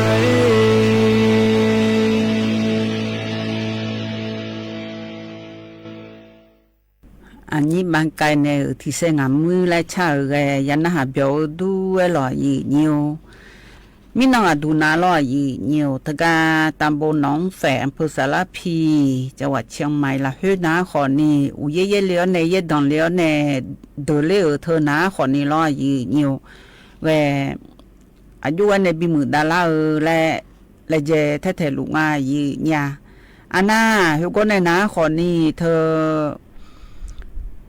ผิวบารัฐบาลในบิชอบาก็ดูนาลอยีเนียวเวผ้าบาที่อละเฮอันนามิชาผู้ละยบูเจที่มือบาเธอก็ดูเลและเงินนาขอนี่มีน้องวัติสมเชงนองยังไงชงอายีญาก็จะกันในคือการนาขอนี่นายอนุชาแสนสวรรค์และคุงอาแทนนายกเทศมนตรีตำบลหนองแฝดในจักรในนาขอนี่ตะกาน้องแฝดโทรปาเพื่อสารพีพอปานาขอนิวเย่เลี้ยวในชบาเฮอนาขอนี่ลอยอยู่รัฐบาลพอปาราชการพอปาเอกชนพอปารอผู้นำชุมชนและงาแทอยู่หาพัวยิเกอเดือห้อยล้านแต่ช่องหาจีอาสาวอยู่ว่านาลูตะก็รู้เลยเจลเนี่ยเธอชบาเธอนาขอนี่ยุ่งอยู่รูปอยู่ดาราเมจีแล้วตัวเองผิวบาที่ยองวิภาบาชบาเธอนาขอนี่แกอีนุ่งตะกาน้องแฝดตะกานาลอยยีโดโตยีผ้าตาสมยักยอมาเจชบานเนเจอรออันนั้นยุ่งวัดที่ตีในวัดที่สมกนีบราสิวนัชเชลาเสียงนาขอนี่ตะกาอำเภอสารพียงยสุดองเหลือเดือยุบเดือดางาและโดโตห่อเธอสัญญาลาบูเจผือและเธอโดโตนี่ยกขาจากกันแล้วเนี่ยฮอลดาลุมาเจแล้วตัวเองอาจจะยืนเนี่ยนักก็ในนาขอนี่เธอชสถาบันชีวศึกษาพอปานในล้อยืนเยี่ยวและสมบูรณ์ยาพอปานในชเครื่องใช้ไฟฟ้าและงานแถไฟฟ้าอยู่เมื่อคือคาเธออย่างเงี้ยดูในจ้ามือเลยแม่เจแล้วตัวเองอาจจะอายุจ้าเนี่ยอยู่เด็กยี่จุดมาดำจังเลยหัวเด็กรวยเด็กหูญาลาญานียพอนาลูยกขาเลเจลเนฮอลูดาลูมาเจเลจักาเนก็กองายีเนี่ยอันน่าใจที่ก็ดูเดยีเนียวเดฮนาอินนองอเดยีเนียวเดงามาสิลาลอยยีเนี่ยงาจีตะกาเธอมีเบียลางาและงาเดยีเนียวเดฮนาเบียเจงาเราว่าที่สมชิติงอันนั้นอินนองลอยยีเนียวตะกาผู้ว่าราชการจังหวัดเชียงใหม่เฮอนาขอนี้อำเภอสายไซชดเชลเดและลอยยีเนียวตะกาแผ่นดินไหว 1.6 และงายีเนี่ยเธอยนหนาพอปาลอยยีเนียวเฮอนาขอนี้ตะกาชกรมอุตุนิยมวิทยาพอปาลอสูงเตือนภัยพิบัติแห่งชาติกรมป้องกันและบรรเทาสาธารณภัยเจเนลโดจาบีเฮนาขอนี่นาลินีลาตาเยนาเทียงเดอินอนเดยนามอเดนาลินีลาตาเยนาเทียงลอมิลูลาเจยีญาทีอีสันนิมาลูกงายีเนียวเด 1.6 และงายีเนียว 1.6 ลิตรลออันนายยนนาพอปานาขอนี่สมจิโลกดูเจแล้วตัวงาอันน่าเธอก็มีลูล่าชาโจเธอนะคนนี้ตำบลปะไผ่อำเภอสันทรายจังหวัดเชียงใหม่เธอก็งาเจยีเนี่ยยุ่งอดัมเป็นไงจ้อในนิรักพลสิทธิถาวรผู้ว่าราชการจังหวัดเชียงใหม่เฮอนะคนนี้ในนัทเดชและคู่หางรอในอำเภอในนัทเดชมุลาลีและคู่มาแต่ในอำเภอสันทรายห่ออกองค์กรปกครองส่วนท้องถิ่นกำนันผู้ใหญ่บ้านเธอเดอรอชดเชลเลอเดแล้วรออจีเจเดเลออจีเจจอยงานและชดเชลเลในดจับบิเลแล้วตัวลูจากกันในงานแต่ยุชปมิลูล่าเฮนะขอนี่เธอหย่อมาจอยรออันน่าช่วยหายังของมันเดเลียและจากโหเลแม่เจยีเนี่ยงาจีสันสายอยู่มายีเนี่ยมิจิรอไอ้ขอนี้มิลูล่าแล้วมาสิลายีเนียวเธอมิลูล่าเจและจักรเนี่ยก็กองายีเนี่ยอันน่าใจที่ก็ดูนาลอยยีเนียวเธอในสุภาเลและคู่เหือในจักรเนี่ยง่ายยีเนี่ย ในสุภเลิกคฤหักโนนและคู่เฮือนในจักรในนะขอนี้เธอผู้จัดการศูนย์บริการวิชาการและสื่อสารทางดาราศาสตร์และงานเฮือนะชมย่องอดีงามชมดอกกือเฮือนะลอดาราศาสตร์และพปนากือบลานามาเธอปาโฮเธอปพองอิงายีญาติกาชสถาบันวิจัยดาราศาสตร์แห่งชาติยุ่มและคู่เธอนะขอนี้สดรและคู่เฮือในจักรในนะขอนี้ลอยีเนียวเธอก็อธิบายไทยเหมือนจนอาชออากุนฮอละยายีเนี่ยนิวยอร์กก็อายามเกล้าเง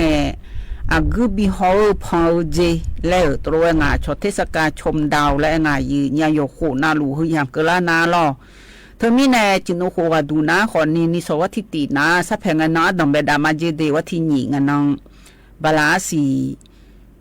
เฮนัชเชลาเสียงล้อนี่สดเชลาเสียงล้อยีเนียวเธอมีแน่เธอก็พังแล้วเนี่ยอากุบิฮอเธอวันเสาร์ยนน้องนาลูเจวันเสาร์ยนเสาร์นาลูล้อเธอก็อุทยานดาราศาสตร์สิริธรและคูกาล้อยีเนียวพูแม่ริมจังหวัดเชียงใหม่ละฮือบาบาลาสีงาเสียงเกยนายาโขเกเนียว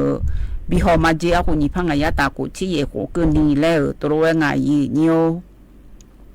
จินโนโคว่าดูน่าเจยีเนี่ยเธอก็โยฮาอากุพูลาหอยมาและหอยไงโยฮัมมอลาล้อมพอคนดาเลงไงหอมมอลาเธอโยมีอาจีนึมาโยดื้อป้าละหาเชลาพายบิมอลาเจยาจีเดยีเนียวเดเธออาชอดาวอังคารและงาแต่อากุคนนี้ชมยองกุยาเบยีนี่ดาวอังคารและเธอหน้าคนนี้มีหองดอกเพชรจื้อเพถาเจดาวสุกดาวเสาร์ดวงจันทร์และเธอลอยยืนเยี่ยวกาเลซี่และเธอเนบิลากระจุดาวและเธอลอยกุกลากุจงตัวเธอดเพชรจื้อเจยืนยามอเจแล้วตัวงาเธอมีแน่เทศกาลชมดาวและเธอหนาลอยยืนเยี่ยวยกกะอายามเกล้าแงอากุฮออายามและพอนในเฮนะขอนี้วันเสาร์วันที่ยี่เงินน้องพอนในมาจีอายามนาฬิโกหลังในฮือบานาฬิเชหลังก็นี้เดยืเนียวเดนาฬิโกหลังในนาฬิเชหลังก็นี้ยอมมีนาลุลอยยืเนียววันเสาร์ฮักเกลังในลอยยืเนียวแต่มีในใจที่ปัวดูนะขอนี้วันที่สี่เงินน้องบาลาสีเธอวัดที่สี่เงินบาลาสิเชเสียงอายามนาลีโกหลังแน่นาลีเชหลังก็นี้ทั้งเงินนองดูเฮือลาบยอใจเจทั้งเงินนองดูนะคนนี้ผิวบ่าวมาบีจีเจเดยีเนียวเดอสุวาหอยหมอนะคนนี้ทกาหอยลอยยีเนียวทกาเธอเทศกาลชมดาวและเธอสวยเนี่ยลอยส่วนมาเอานาทกาหอยยังงาเดยีเนียวเดเฮกันเนี่ยนะนายาเดินในชักกะทิตีและพันหาดามายีญานายาเดินในชักกะบินาหาตีกะดูนะขอนี้อันนี้น้องฟ้าในชาลอยยีเนียวกาญาหมอญาและดอชันในเนมาและชาเธอตีตะกล้วนนะฮะเบียดามายีญา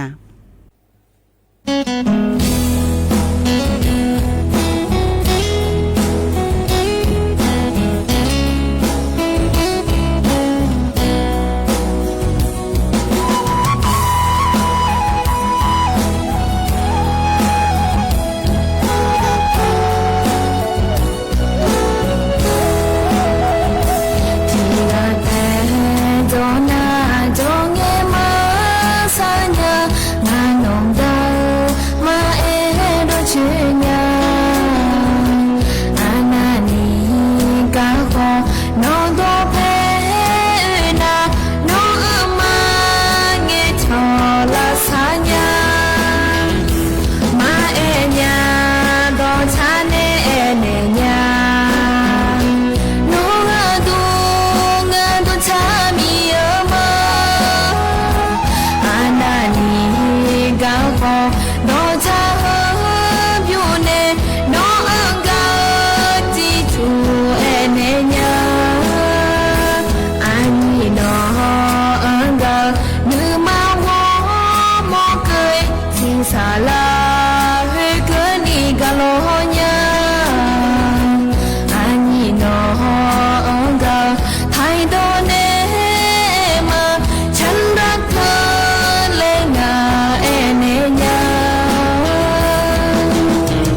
Salah Gani galonya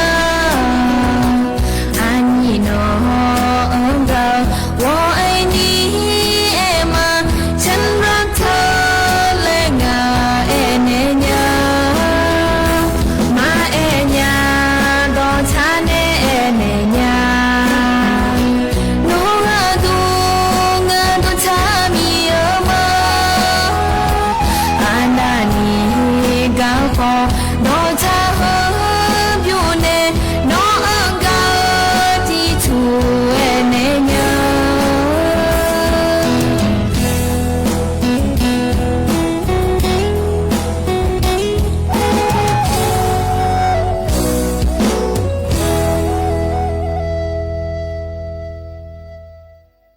nè nhà đường này cha về nhà nó hà biểu du ấy loại gì nhiều hơn cái này na yam hay giờ ở lúa chỉ gu gà là nó hà biểu đam mà gì nhà nhú chỉ ở đùa chỉ bị gu hơn na loại gì nhiều từ ai những mì gong lại của này ở cha gà ta có lúa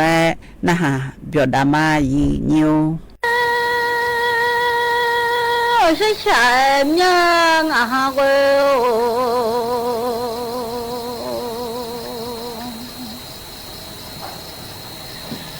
mà chạy là nhà cho mà mình dưng ngà thì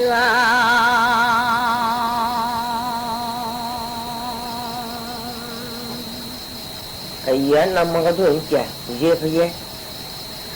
dạ luôn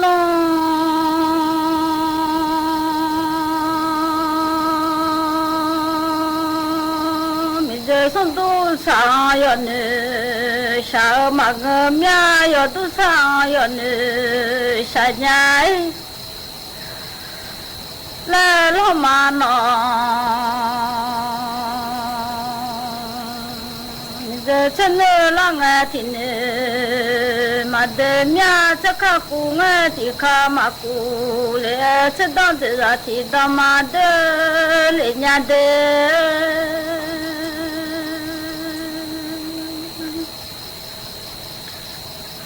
ôi nó là nghe yo gì chỉ lẽ mía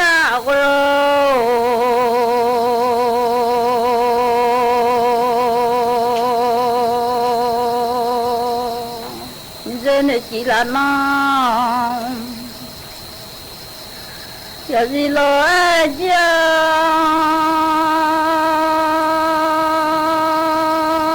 hà tôi chỉ là nó vậy sao phô la nhà những người bà mù sơ rau lên ôi non tôi bà sơ rau lên ngay đây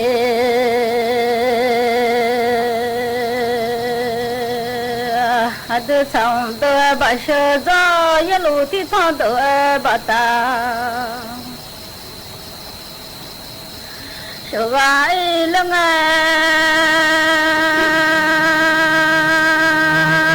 chân ngã hoa ra nó ra tôi sống hoa hồ lo tôi nghe nó như gà mà mò nó lo mai sa lệ mà lệ nhìn gì mà ra gỗ lo mà tổ lệ mà lệ thùng lo ya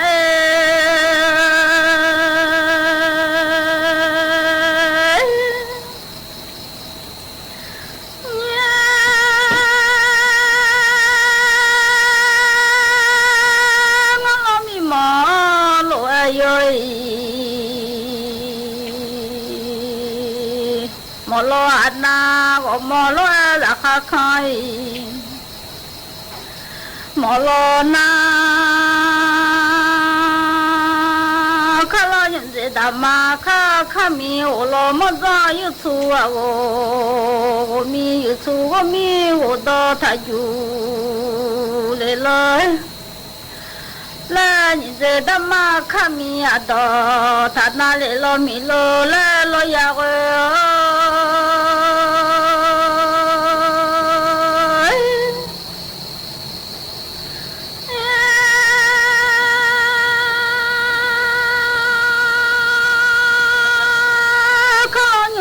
mà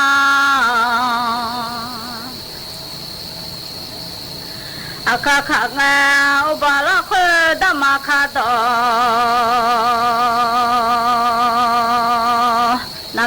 แล้วบาลานีนี่ก็ชนุราคาบาดอนาเลมิโลละโลยา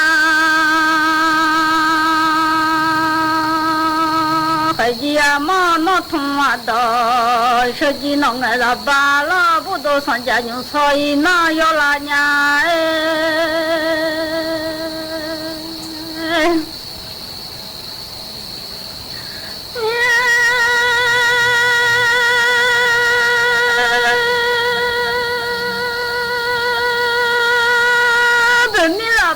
ปลุมาจเลมาเฮสุทวดอลาบาปลุมาจนทวดอลาบาปลุจสุเลเมลลาบาปุขมาเฮนเลเมลลาบาปุขขวาเนตอลาบาปลุจอชัญญาโนบุโดสัญญาญุสอยนาชาเกลาญา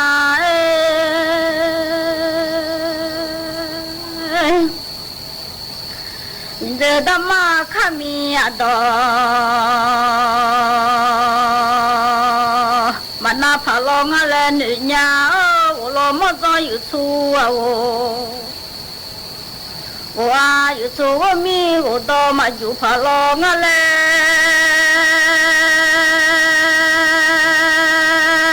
นี่ลาญาโนนี่ก็มาโมโลนูโลมาชานี่สิมาจ้าโอโลมาโตเลียมิโลเลโลยาเด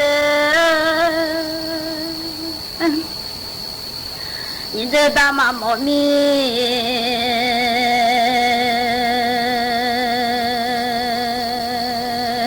โลชานี่ก็มาโมเนโซลาตัวเจเลนี่สิมาจ้าเนค่ะลาตัวเจเลลอยานอหอมามาจะเชนอดอจานี่ก็มาโมทีนามาจอมอะไรเด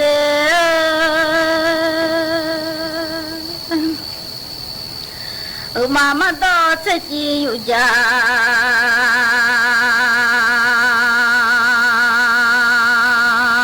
เบียงเงนี่ก็มาโมทีจีจะมาเดียมอะไรลอยาข้าลอยจะดามาข้าข้างมีราคิดส่งโทคนน้ำมือเล็กข้าลอยมีเด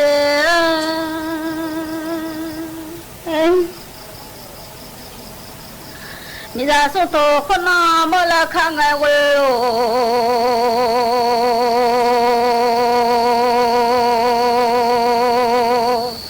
พี่ดอกสงโตคนน้ำมือแลข้างอัดน้ำมากูเลยมาเลยนี่ก็หมดตามาเจอได้ยานี่หมดตามาเจอเลยยาไข่เจียวเลยทุ่งลมมา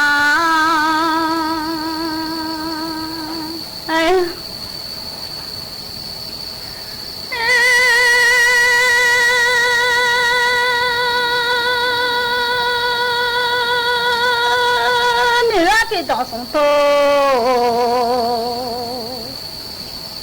คนน้ำมือเล็กข้างยาบาชมดีโอเคชมมาเจริญยาบาเสลโอเคอเมมาจีอะไรโน้ผู้บีก็ชาโร่อุกาเลโอผู้ชื่ออะไรก็ช่างก็เฮก็นี่ก็เพกูว่าแต่อะไรลอยาใครยามอนทุ่งดอชจีนองลาโลชชายญา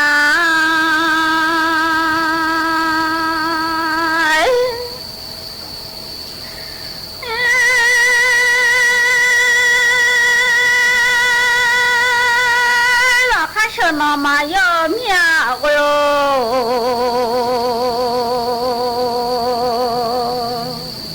ข้าบมือชนะ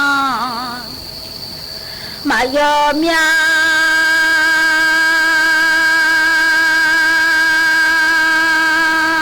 ราคา บะมือชนะฮิโลมายอญาณอยมือสนาฮิโลมากาเลญาบะมือเชสาลาบะเฮโลยอญาเยมือสสาลาบะฮิโลกะญากะลานุบุบาเยญาญาเด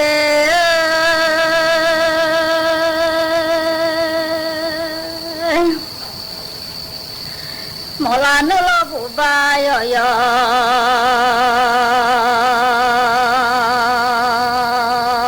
อยาญาทินามากาโชเสเทกะงะขจิเทอามาตุมิยาโก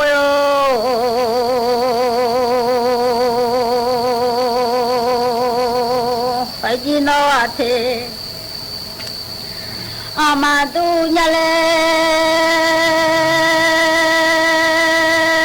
ตินามะมะชะเทพยมอขจินะพยอามาตุญะเลเว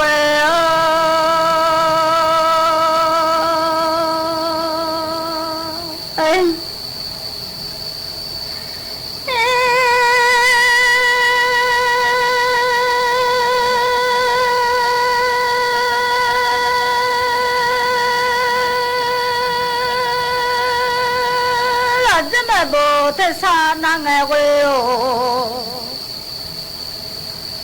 ยากจะชุลุแม่โบเทสานังอยากจะชุลุแม่โบเทสานาขจิเทอามาตุญะเลมา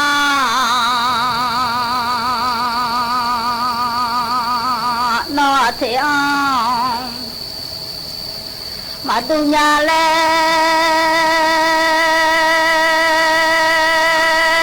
ชาเลเชขยียามานอทงดอไร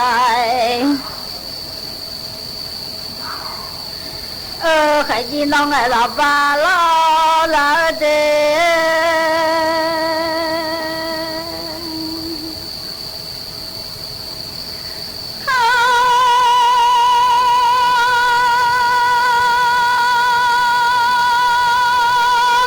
มาข้าขามีเล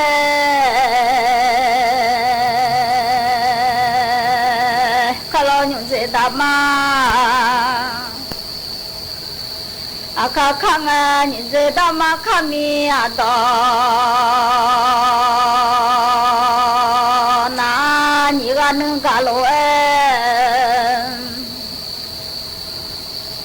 ข้าชามาซาเลลอยาเมียมัวชอลอยข้าชามาโอเลียเลลอยาเด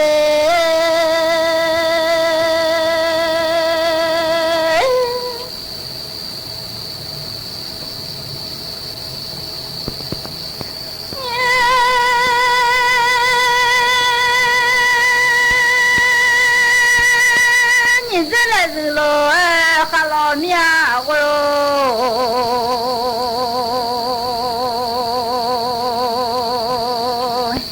大马来，日刚哎，俺让弄得看嘛操，全家老娘哎，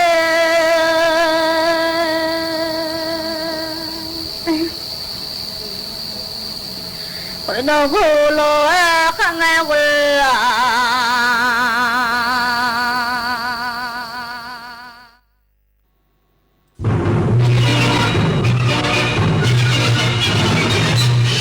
สถานีวิทยุกระจายเสียงแห่งประเทศไทยและเครือข่ายทั่วประเทศเสนอข่าวต้นชั่วโมงรู้เร็วรู้จริงเกาะติดทุกสถานการณ์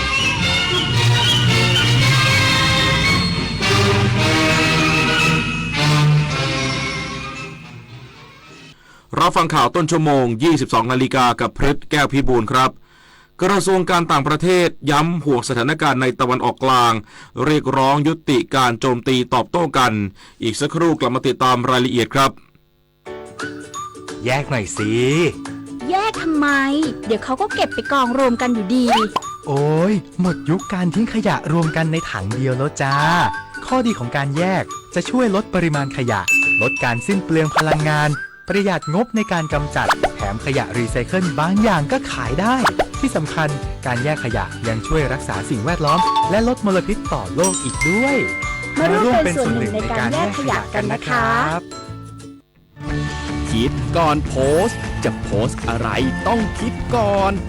จะโพสต์รูปภาพคนอื่นที่ไม่ใช่ของตัวเองต้องได้รับอนุญาตยิ่งเป็นการโพสต์เกี่ยวกับเด็กเยาวชนต้องปิดบังใบหน้าเว้นเสียแต่ว่าเป็นการชื่นชมอย่างให้เกียรติการโพสต์สิ่งลามกอนาจารรวมไปถึงการโพสต์ด่าว่าคนอื่นและเนี่ยเป็นเพียงส่วนหนึ่งของพรบคอมพิวเตอร์ที่มีผลบังคับใช้แล้วมีโทษทั้งจำทั้งปรับคิดก่อนโพสต์จะโพสต์อะไรต้องคิดก่อนป่ารักน้ำหนึ่งในโครงการอันเนื่องมาจากพระราชดำริของสมเด็จพระนางเจ้าสิริกิติ์พระบรมราชินีนาถพระบรมราชชนนีพันปีหลวงที่ก่อให้เกิดประโยชน์สุขแก่ราษฎรในการฟื้นฟูป่าที่เสื่อมโทรมให้เป็นบริเวณต้นน้ำลำธารอนุรักษ์ปลูกฝังให้คนรักและหวงแหนป่าไม้ช่วยให้ราษฎรที่ขาดแคลนที่ดินทำกินได้มีที่อยู่เป็นหลักแหล่งมีอาชีพและยับยั้งการตัดไม้ทำลายป่าคือถ้าเราไปบริจาคเลือดมันจะดูเท่และถือเป็นการทำบุญด้วยไหมถือเป็นบุญใหญ่เลยล่ะคิดดูนะคนเราสละได้แม้แต่เลือดของตัวเองเพื่อนำไปช่วยชีวิตผู้ป่วยแบบนี้จะรอช้าทำไมรีบไปบริจาคกันเร็วช้าก่อนคือร่างกายต้องพร้อมนอนหลับให้เพียงพอก่อนไหมล่ะได้เลยงั้นเจอกันที่ศูนย์บริการโลหิตแห่งชาติสภากาชาดไทยนะบริจาคโลหิตมั่นใจปลอดภัยกระทรวงการต่างประเทศออกแถลงการณ์ในนามประเทศไทยย้ำความห่วงกังวลต่อสถานการณ์ในตะวันออกกลางพร้อมเรียกร้องให้คู่กรณียุติการโจมตีตอบโต้กันและปล่อยตัวประกันที่เหลือทันทีกระทรวงการต่างประเทศออกแถลงการผ่านเว็บไซต์แสดงความห่วงกังวลต่อสถานการณ์ในตะวันออกกลางขณะนี้มีใจความว่าประเทศไทยขอย้ำความห่วงกังวลอย่างยิ่งต่อสถานการณ์ความขัดแย้งด้วยอาวุธที่ทวีความรุนแรงมากขึ้นอย่างต่อเนื่องในภูมิภาคตะวันออกกลางโดยเฉพาะในฉนวนกาซาเลบานอนและพื้นที่อื่นๆซึ่งส่งผลให้เกิดการสูญเสียชีวิตและทรัพย์สินของพลเรือนผู้บริสุทธิ์จำนวนมากและขอย้ำข้อเรียกร้องให้คู่ขัดแย้งทุกฝ่ายยุติการโจมตีโต้ตอบกันด้วยอาวุธโดยทันทีเพื่อไม่ให้สถานการณ์ยิ่งยืดเยื้อและวิกฤตการณ์ทางมนุษยธรรมย่ำแย่ลง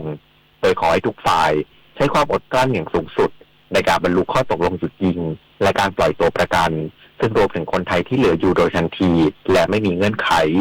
ปัจจุบันประชาคมโลกกำลังเผชิญกับความท้าทายและวิกฤตต่างๆในหลายรูปแบบซึ่งต้องการความมีน้ำหนึ่งใจเดียวกันและการตอบสนองที่เป็นเอกภาพในระดับสากลจึงขอวิงวอนให้ทุกฝ่ายหาทางออกให้กับสถานการณ์ความขัดแย้งโดยการเจรจาทางการทูตอย่างสันติและสร้างสรรค์บนพื้นฐานของกฎหมายระหว่างประเทศและแนวทางสองรัฐที่มีรัฐอิสราเอลและรัฐปาเลสไตน์อยู่เคียงคู่กันอย่างสันติสุขและมีความมั่นคงปริญญวิทย์เปี่ยมสมบูรณ์รายงานเทศบาลนครภูเก็ตลงนามสัญญาให้สิทธิเอกชนบริหารโรงเตาเผาขยะตัวใหม่เพื่อการบริหารจัดการขยะอย่างมีประสิทธิภาพรองรับปริมาณขยะที่อยู่ประมาณ 1,100 ตันต่อวันช่วยลดผลกระทบต่อสิ่งแวดล้อม นายสารส อังคณาภิราชนายกเทศมนตรีนครภูเก็ตร่วมลงนามสัญญาให้สิทธิเอกชนบริหารโรงเตาเผาขยะมูลฝอยชุมชนขนาดไม่น้อยกว่า300ตันต่อวันระหว่างเทศบาลนครภูเก็ตกับบริษัท PJT เทคโนโลยีจำกัดทั้งนี้การดำเนินการจัดสร้างเตาเผาขยะตัวใหม่เนื่องจากปัจจุบันศูนย์กำจัดมูลฝอยเทศบาลนครภูเก็ตมีขยะถูกส่งเข้ามาเฉลี่ย 1,100 ตันในขณะที่ประสิทธิภาพของเตาเผาขยะสามารถรองรับได้เพียง700ตันต่อวันดังนั้นหากเตาเผาขยะตัวใหม่ดำเนินการแล้วเสร็จตามระยะเวลากำหนด2ปีจะสามารถรองรับปริมาณขยะเท่าที่มีได้เนื่องจากเตาเผาขยะตัวใหม่จะรับปริมาณขยะได้500ตันต่อวันนอกจากนี้หากรวมกับพื้นที่บ่อฝังกลบจะช่วยให้การบริหารจัดการขยะอย่างมีประสิทธิภาพไปอีก10ปีข้างหน้าและคาดว่าจะสามารถบริหารจัดการขยะได้เท่ากับปริมาณของนักท่องเที่ยวที่เดินทางเข้ามาเยือนจังหวัดภูเก็ตรวมทั้งเทศบาลนครภูเก็ตมีการบริหารจัดการแยกเตาเผาขยะติดเชื้อออกจากเตาเผาขยะทั่วไปเพื่อคุณภาพชีวิตที่ดีของประชาชนนวพันธ์พรายพันธ์สวทภูเก็ตรายงานอิทธิพลของพายุไต้ฝุ่นกองเรยซึ่งเคลื่อนตัวขึ้นเกาะไต้หวันในวันนี้ส่งผลให้มีผู้เสียชีวิต1 คนสำนักข่าวต่างประเทศรายงานว่าอิทธิพลของพายุไต้ฝุ่นกองเรยซึ่งเคลื่อนตัวขึ้นฝั่งทางตะวันออกเฉียงใต้ของเกาะไต้หวันในวันนี้ส่งผลให้เกิดดินโคลนถล่มและต้นไม้ล้มทำให้เกิดอุบัติเหตุบนถนนสาย1ในเขตหนานโถทางตอนกลางของไต้หวันเมื่อช่วงเที่ยงของวันนี้ตามเวลาท้องถิ่นส่งผลให้มีผู้เสียชีวิต1 คน ขณะที่สำนักงานอุตุนิยมวิทยาของไต้หวันเตือนว่าเมืองขัวเหลียนและไถตงทางตะวันออกของไต้หวันจะต้องเผชิญกับลมกระโชกแรงและฝนตกหนักอย่างต่อเนื่องทั้งนี้อิทธิพลของพายุไต้ฝุ่นกองเรยยังส่งผลให้เที่ยวบินของไต้หวันจำนวน527เที่ยวบินและเรือเฟอร์รี่139เที่ยวต้องหยุดให้บริการจบข่าวพฤษแก้วพิบูลอ่านรับฟังข่าวต้นชั่วโมงครั้งต่อไปเวลา 23:00 น.ติดตามข่าวที่นำเสนอไปแล้วได้ที่ www.thainews.prd.go.th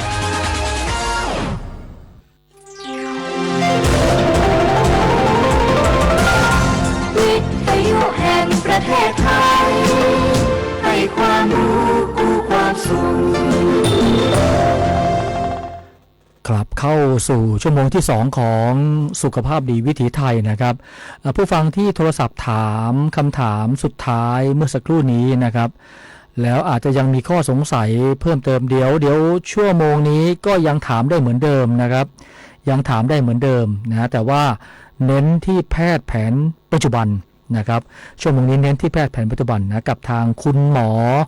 มะกรลิ้มอุดมพรนะครับและคุณหมอก็ยังออกอากาศทาง Facebook Live ส่วนตัวของคุณหมอด้วยวิทยุแห่งประเทศไทยให้ความรู้กู้ความสุข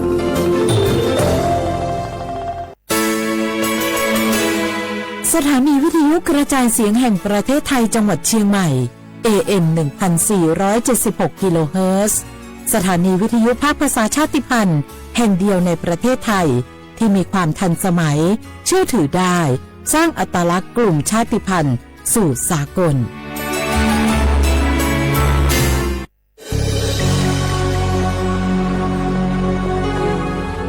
เกิดเป็นคนไทยเติบโตบนผืนแผ่นดินไทยจงภูมิใจในความเป็นไทยชาติไทยเรานั้นนับเป็นชาติที่มีความเป็นมาเก่าแก่ยาวนานเรามีภาษาวัฒนธรรมและมีสิ่งต่างๆที่เป็นเอกลักษณ์ให้เราได้ภาคภูมิใจในความเป็นคนไทยเราควรเห็นคุณค่าและมีความรักชาติหวงแหนแผ่นดินอันเป็นมรดกของบรรพชนร่วมภาคภูมิใจในความเป็นไทยโดยสำนักประชาสัมพันธ์เขต 3 กรมประชาสัมพันธ์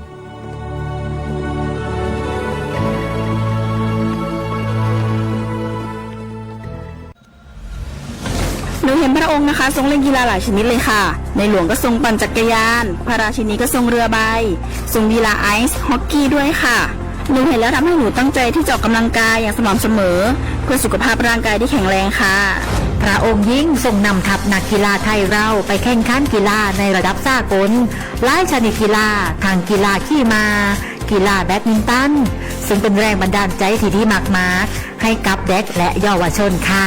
พระองค์เป็นเหมือนแสงนำใจไทยทั้งชาติมาตัวเจ้ามาร่วมกันออกกำลังกายง่ายๆด้วยการเดินวิ่งปั่นออกกำลังกายอย่างสม่ำเสมอช่วยป้องกันโรคสมองเสื่อมป้องกันการเป็นอัมพาตได้นะเจ้าสถาบันพระมหากษัตริย์ศูนย์รวมจิตใจของคนไทยทั้งชาติสำนักประชาสัมพันธ์เขต 3 กรมประชาสัมพันธ์พี่จะพาน้องลองไป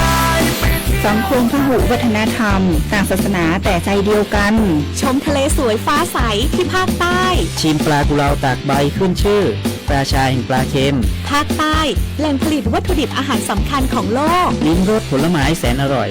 ลองกองทุเรียนมังคุดเงาะความหลากหลายทางวัฒนธรรมทั้งพุทธคริสต์อิสลามและคนเชื้อสายจีนอาศัยอยู่ร่วมกันอย่างกลมกลืนภาคใต้แห่งสยามเมืองงามของไทยสำนักประชาสัมพันธ์เขต 3 กรมประชาสัมพันธ์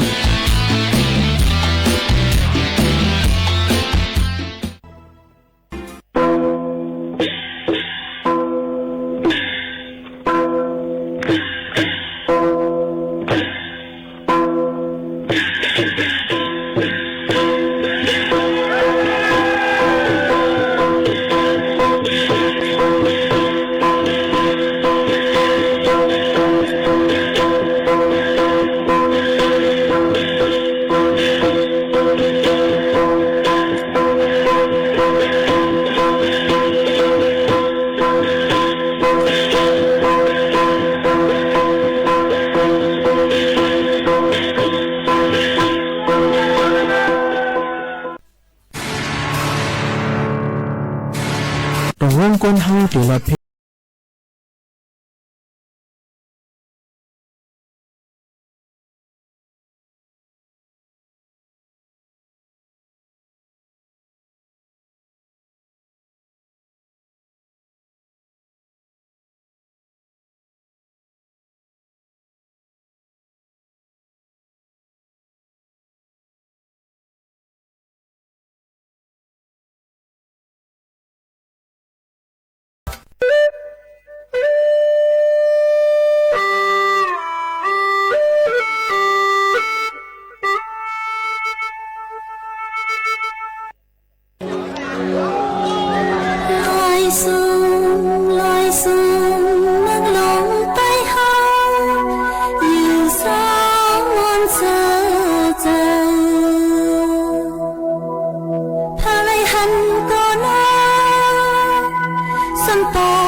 สุขะ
น้ำคองน้ำมาน้ำ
สูงและห่มจมพับตอนพี่น้องผู้ยินถ่อมเสียงใต้เฮาเขากูก็กูก้นตั้งหมดตั้งสิงค่ะออกกวันให้เป็นวันหลีดอนดาบอมเมพี่น้องเฮาเขาเสวันอันเฮาขาดที่ไรฮบทบซ้อมกันนั่นได้เป็นวันอันมีมังกระดอนตาเฮาขาดมาจึงจันพี่น้องเขาหันถึงตีเลี้ยงเสฮบถ่อมจอมเฮาคาตั้งห้องปล่อยเสียง AM 1476 กิโลเฮิรตซ์สวทเวงเก้งใหม่ในข่าวข่าวยาม10 ถึง 11 โมงฮบทบจอมเขาผู้ปืนเผาและผู้จัดรายการยิงโมขานุ่นสุภาวันเชื้อสารวินพี่น้องเขาหับถ่อมไล่ได้ตีได้ตั้งอำมาได้เป็นตั้งออมล้ม AM 1476 กิโลเฮิรตซ์อำมาได้เป็นดัง Facebook ไลฟ์แฟนเพจเฮาคาดีสวทเก้งใหม่ AM 1476 กิโลเฮิรตซ์แตงโม MKN อำนั้นกับสืบกันเข้ามาเลยดี0532760007กันในก็โฮมจมหับตอนพี่น้องเขากูก็กูก้นตั้งหมดตั้งเสียงอยู่ว่าจึงหนังไหนค่ะ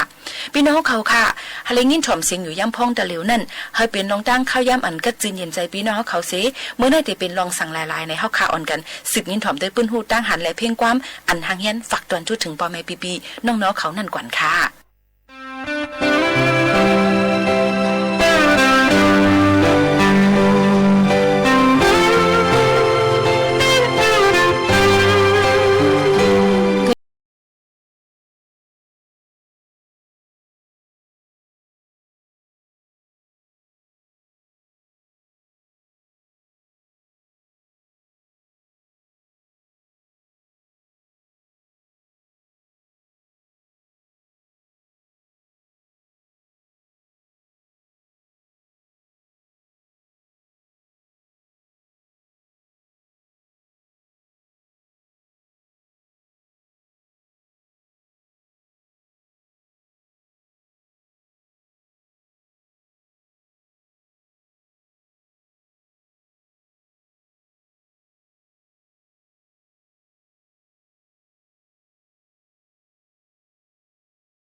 อนด่าในวันเมื่อในถ่อมกว่าเพ่งกว้างวันหูถูกเจอเย่าเซในเฮาขายยังเดี๋ยวมีปืนหูตั้งหันในธรรมะตราฝากตอนจุดถึงปอเมปีน้องๆเฮาเขาเสสิบนี้ถ่อมซ้ำกันด้วยก่อนค่ะ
ตราในเนี่ยค่ะคำตราแหละทำตราอันว่านั้นมายุดยาปันให้เขาคาเลยก็จินเย็นเจอเสเลือดย่อมกว่าลองโตซาโมฮาคานั่นนำเตอได้วาในสังว่าเขาคามีเจอสมาธิตั้งมันไว้ใจกัดใจเย็นเสกูลองกูอันก็ที่เป็นลองไงแงมตอนตาเขาคาในยุ่มยำว่าเจ้าหนังในเสและสึกยินถอมด้วยอันเขาคาหังเฮียนฝากตอนจุดถึงพ่อแม่พี่น้องเขานั่นก่อนค่ะ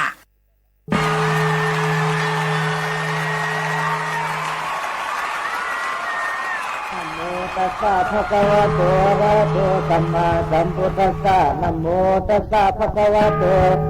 อะระหะโตสัมมาสัมพุทธัสสะนะโมตัสสะภะคะวะโตอะระหะโตสัมมาสัมพุทธัสสะปัญจมานุสิโนนาโทปะโตสัมโพธิมุตตมังจะเตสัจจังปะกาเสสิธรรมะจักกังปวัตตยิเอเตนะสัจวะเจนะสัพเพมาลาปะลายันโต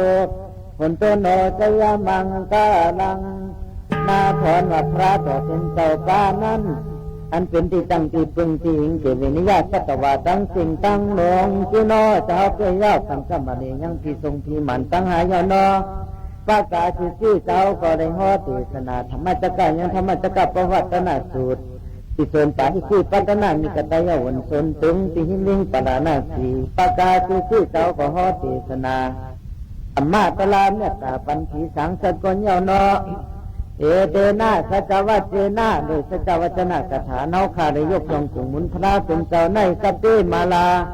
อันว่าหมู่ผีสงฆ์ที่มันตั้งหาปลายันตู้ให้ได้ไปนี้กว่าจริงคาการายามเดี๋ยวนี้โดยแต่นออ้างมาข้าววันตานี้ก็น้อมไว้พระตัวเจ้าหมื่นสู่เซนปาตลาตัวเจ้าสังฆาตัวเจ้าเจติตัวธาตุตัวมวยตัวอันตัวยุคทุตัวยุปาตัวพระเป็นเจ้าหมื่นสู่เซนปาปัจจิกาพุทธาหมื่นสู่เซนปาละหันแต่เจ้าหมื่นสู่เซนปามหาจิวาริตาเถนเจ้าเหมาพระพุทธเถนเจ้าสีปาตายำเนาสีปาทวามตายเอาขาตั้งหลงตั้งหลายยันไว้ยันสาเจตงาเจงาคำพระจึงเจ้ามีในเมืองสาวัตถิงสาจะต้องง่ายเจงมีในเมืองสิริลังกาสิโบจะต้องง่ายเจงมีในเมืองกันธนาคาเขสังกอยจะต้องง่ายเจงมีที่เมืองนากาเฮาเจ้าขายย้อนผู้เจ้ามูเจ้าสิ่งสิ่งคือพ่อแม่กระดาษสิ่งเติมวิ่งคำเมืองในตั้งสิ่งพี่น้องเมืองไปปัดเพื่อนตั้งสิ่งนอติเต็งขี่มานี่ปานาคำสาธิกัดเห็นกูก็กูคนกูขุนกูนั่งกูเจ้ากูป้าสิกำเลตานอนนี่ปานาพิเศษตูตาเมื่อปันวันดียามดีขึ้นดียามถัดยามเนี้ยอันเป็นมังกรเมื่อในขึ้นในเฮาเจ้าสินทำมันจุ่มซ้ำเลยจับหอดเหวมาถึงตึงวิ่งคำเมืองในแพงเป็นอันหุ่มจมผีก็จมคนก็จมอ่อนกันไตเต้นผู้จอหลูต้านไตเต้นเหงไตกันเชื่อผู้จอพระเป็นใจเยอะสมองก้าวอ่อนกันได้หลูต้านจุงชาวาหลูต้านนี่ก็ทูๆซันๆมาเด้ออันนี้ก็พร้อมเลยหลูในต้านถึงแล้วจะมือกับปันเจ้าผ้าเจ้าปู่เจ้าหมอนเมืองตั้งเป็นหลูต้านไว้ปีในเป็นปีศาสนาคำราเป็นเจ้าสิ่งกับย่อสองเฮง5ปากไป45ว่าเข้ามาในอุตุเห็นมันได้ขีกัดปีไตเฮานี่ก็เลยสองเฮงไปก็16ตกมาในบุผูกมือฮือเฮาเจ้าสินเฮามันจุ่มต่างซ้ำจ่อยที่จ้องกับมาทานนี่ก็เฮาสิคืนสุขเขาตั้งเมืองพงในก็ง่ายๆตีฮอดนั่นก็สิเมื่อตลาดตีคุณหิงเหกันที่เหยาซ้ำได้10ข้าวตั้งกว่าแต่เพียวมือโตโหลึงเนี่ยติขึ้นผังน้ำคงกว่านั่นเมื่อไรเมื่อปุถุชนเฮาเดี๋ยวชับต้องชับคำกับทิศวันทีทำมือโตลึงติพระเป็นเจ้าเฮาจัดมันเจ้าเป็นลิงนั่นเป็นลิงเผือกนั้นนี่ก็นี่พงนั่นเรียกว่าซ้ำได้10ข้าวตั้งเมืองพงเฮานี่ก็ง่ายๆแต่ขี้เล็กนี่ก็แต่นั้นจำหนังอาชีพขาตราพยามันมีเสน่ห์ในคาตาเปต่อพระเป็นเจ้าอุยานาสังวราสินธรรมบุญจุ่มธรรมาราชาย้อนไว้ย้อนขาพระเมตตาเมตสังขารเมตย้อนไว้ย้อนขาเจ้าสาวพหลวงปู่เจ้ากูป้าหูเป่าศาสนาผู้ไม้ดงสิ่งใจเฮาปู่เจ้ากูป้าพร้อมกันโดยเจ้าสาวพหลวงอันในมากรรมแถมปรมีนี่ก็มีแต่ปอติวิ่งเฮาเจ้าสาวพกั้งบ่มึงสีป้อเฮาพระหมู่สู่ก็อากำแถมปรมีแล้วก็เจ้าปออย่านอเขาเจ้าปอโคตรไทยเขาผู้เจ้ากูป้าเจ้าปีเจ้าน้องเมืองในก็มีเมืองลังเคอก็มีกุวันกุเมืองมากรรมแถมปรมีในกระจำห้องไปมาหนึ่งอาณาเต้นี่ก็อังขึ้นดึกมาลอยๆน้ำเหมยน้ำในสีย่อยสีหัวยาวนี่ก็เขาติปันตะลาหลัก2ปัดตอนของที่1ขัดตะเพื่อเดี๋ยวมาปันอวัตคาถายานักขังสาวก็เขาผู้เจ้ากูป้าเขาคานี่ก็ขัดตะเพื่อนี่ก็ตั้งหุ่มป้อมีปิ่นยามป้อน้ำจำหนังในหูในหันในจ้างในกำตะลาไว้จนนั่นนี่ก็ติดเสียเนื้อติดสนาห่อเนี่ยปันหลัก2ปัดตอนที่1เนี่ยปันศักดิ์ศรีวุฒิจักรก้า 2-3 ต้อยลงตาหน้ากาถาศีลากาถาภาวนากาถาลองจ้างตั้งกันตาลาลองอ่อนกันออกมุ่นป้นหลอดขอบสังขาราคือขี้เหนียวลองเกิดลองเท่าลองเจ็บลองตายที่สัมสลาลงในเนี่ยป้อมตะกูโนสอกันในมันได้ศาสนาในมันตีปล่อยลักจับหายปล่อยเอาเดี๋ยวนี้เหมือนจึงแกงในมันจังเกิดแต่ลอยๆเหมือนจึงแกงเขนั่นน่ะเขาหลุดแทงเกิดมันตื้อเพราะแทงเกิดมันก็จิ้มมาฉะนั้นเขาจะตะลาจับตะลายืนอันหวานอันจิ้มอันหอมเนี่ยมันเนี่ยกาปันอันที่หอมตัวหวานที่จิ้มเดือดตะลาก็มีสังแทงอันที่เจ้าเดือดตะลาก็มีสังแทงอันที่กัดที่ยืนเดือดตะลาก็มีสังแทงแต่นั้นขาดเพื่อที่เอาธรรมะตะลาก็ถือวัตถุจัตกรรมมาเนี่ยกาปันฉะนั้นย้อนเอาตะลากัดตะลาเย็นถัดกัดถัดเย็นถัดเมื่อแต่มีในหมอกโหแต่ให้ใจสินทมุนจิ้มในอันในจังในกรรมะจะเมื่ออาสาเขาได้ชีวิตโขกในมันหนึ่งสังการโดยตอนเลยมาเป็นมุนเจ้ามุนจังมันเองก็ในอยู่ชีพกวายาวเป็นมุนเจ้ามุนจังในก็ตั้งเสียในก็เมียนชาวหาโชคปีเข้ามาในก็เป็นปีก้นเงินก้นคำปีหอดมายาวฉะนั้นขัดเพื่อต่อเอาตะลาเมตตาปันปนเมตตาเขาเอาถัดกัดถัดเย็นถัดเมตตามีในอกในแต่ในเมตตาปันกูโก้กูคนกูขุนกูนางคนเท่าคนเกศสินหนุ่มเท่าเจ้าคาทำปันเชื่อเส้นเล็กให้ใจยิงบอกมียอเขากูโก้กูคนเช่นต่อไปหูเงินหูคำหูเจียวหูแสงหูกลางกวางหูสินหูทำตุ้งถ่อมเอาเสียกันอย่าไปถ่อมปิ้นถ่อมแกดเพราะถ่อมปิ้นถ่อมแกดถ่อมเข้าหูใต้ออกหูปลาเนี่ยมันป่องตะลามันตะลาเขาก็ตัวหุ่นจุ่มเนี่ยมันก็หูน้ำมันก็เสียงง่อมป้อหวานเหมือนจะพิสุขคำเฮานะเขียนดอกหมอเก็บถ่อมสำวันในอกในใจกูโก้กูคนเสียกันพวกคนใครเคยดีๆในเด้เฮาหาศาสนาในมีกุศลนำเต้เอาได้เกิดมมายาศาสนาคำราเป็นเจ้าในสังเกตว่าเฮามีกุศลบารมีหน้าบุญได้เพ่มาได้สั่งมาได้หอมมาได้กึศสั่งหางปองลองกันตาหน้าแม่สีหน้าแม่ภาวนาแม่ปุ่งญาติกิริยาตะลาสิปาอำไรเฮ็ดเลยสั่งในถึงแต่ที่เกิดมาเป็นคนในมันอยากเต้เอาจังว่ามนุษย์สอตุลาพรว่านั่นเกิดมาเป็นคนกว่าอยากเป็นคนเที่ยวสิเป็นคนอาสานียิ่งอาสานีใจอาสานีคนจัดคนหมันก็มันง่ายๆก็จุดที่เกิดมาเป็นคนกว่าอยากเกิดมาเป็นคนเที่ยวตามบวชดินหักมือจังเป็นคนอากาย่อยเป็นคนจัดคนหมันยาปอดีเมลียาสั่งเป็นมหามายาศาสนาพระเป็นเจ้าก็อยากเที่ยวมังพวกมังขาดเฮาซ้ำมีบุญมีบารมีก็เกิดเป็นคนหวยคนลอยมุกโซ่ต่ำง่ายอยู่เนื้อหวยเนื้อลอยคือในก่อนห้ามแต่หลายยาวในหบระยะศาสนาคำราเป็นเจ้าอันสั่งสอนเขาจะเนี่ยในหบระยะห้ามแต่หลายฉะนั้นผู้สวมีบารมีเขานำเตี้ยๆเขามาเกิดเขาไม่ยากเสียงดีเสียงแม่พลายยตนาตะลายตนาสังขายตนาเกี่ยวแม่สัมปาจะในดีหุ่มจมเสียแล้วอ่อนกันเข้าใจเจ้าแก่งกันตั้งดีกองมูผู้สวเสียดีผู้โตผู้ห่างผู้ก้กูก้นอย่าไปปมาตาเดินห่างเดินโตโคเงินเงยจำกัดสุบลมจำกัดจำดีหลายๆก็แค่ต่อผู้โตผู้ห่างทั้งสองมันอ่อนกันดันกันให้กันตาหน้าแม่ศีลาแม่ภาวนาแม่อย่าไปลงห่างดื่มโตก็ปล่อยยุบนำสังขารตะลาเนี่ยมันคือก็อยู่ไปจำมาเพื่อเท่าเพื่อเจ็บเพื่อตายมาที่เดียวมันก็จังตายไตก็จังตายเขวกะลากุมิเมียวนี่ก็จำกับวันตายที่เดียวก็เหตุการณ์นี้กันแบบเนี่ยห้อมจังอากูสาจังเกลีสังอากูเงินก่อนเลยอากูคำก่อนเลยอากูเกี่ยวเสียงก่อนเลยอากูหอเงินเท่าก่อนเลยมือก็หังดีหนานี่ก็อากูมเลยโผก็แคมหนาก็อากูมเลยลูกหลานก็ที่มีน้ำหนาใส่เจือใครก็มีน้ำก็ที่เป็นเศรษฐีมีอนาอจากน้ำหนามีอาญาทูนี่ก็เขากับอากูได้เป็นผู้มู่ผู้สุขหุ่นซี่สังกยะมันรอดไหนตั้งใจในจะนานดีผู้โตผู้หังกูโก้กูก้นอ่อนกันเหตุการณ์ตาหน้าแม่สีหน้าแม่ภาวนาแม่กูโก้กูก้นดูหัดฐานเจ้าลูกซึกนั่นเพราะเขาดีกันเจ้าป้อมหัดฐานนี่มันโคตรในให้เจ้ามันเจ้าไร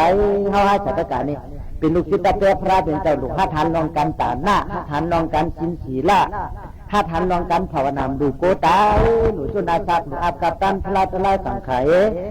ผู้จอบปเมสายสมาติปเมเฮาก็ลุ่มล้านดีๆงามๆอย่าไปหลาเขาอย่าไปท่าเขาอย่าไปให้ท่ายใจขาดเขาปเมเฮานี่เป็นพระราชองสู่ที่เฮือนเฮานี่หลุมลุ่มล้าเขาดีๆสลาสมาเฮานี่ก็หลุมลุ่มล้าเขาดีๆงามๆก้นนี่สลาสมาผู้จี้แม่สั่งสอนเฮานี่ก็เฮาหวนถึงตั้งดีตั้งกล้าเฮาหูไหลฉะนั้นให้เฮาหลู่หาทานลองกันตาหน้าศีลาภาวนาเจ้าหาทานกินวันกินเมืองสังว่าที่ว่าแต่มันเป็นสมุติปิงหยาบไว้หนังดินเมืองก็ที่อื่นกินเฮาพอเฮาตายก็เฮาเน่าเข้าเมืองกับพังในดินก็เน่าเข้าดินเมืองกันดินก็ขึ้นเป็นดินเน น้ำขึ้นจุนปันน้ำมีไผ่ขึ้นจุนปันไผ่ลมขึ้นจุนปันลมเนี่ยแต่นั้นอย่าไปมีโตซาต่อกันอย่าไปมีโมหะต่อกันอย่าไปมีมันหน้าต่อกันอย่าไปมีตัณหาวิจารต่อกันอย่าไปมีใจล้อผ้าต่อกันแค่ต่อมีใจหุ่มจมหักแห้งเต้นใหญ่เนื้อกันเฉลยเอาเมตตาต่างเนื้อหัวเมตตาเนื้อกันกรุณามุทิตาอุเบกขาเนื้อกันเฉลยเต้หน้าเต้ตากันดีๆงามๆอยากเจอกันดีๆงามๆหุ่มจมปุ่นปนนั้นก็ดีกว่าก็ผันก็ตั้งเยาเนี่ยอันนี้แต่วุ้นจมเนี่ยตัวโนสอเลยปันอวัดการเมตตาใจในใจหนึ่งจอจะมาสุดตลาเป็นทุนยาววันเมืองก็กัดเย็นหัวเฮือนเขาก็กัดเย็นอันไหนก็กัดเย็นคุณว่าได้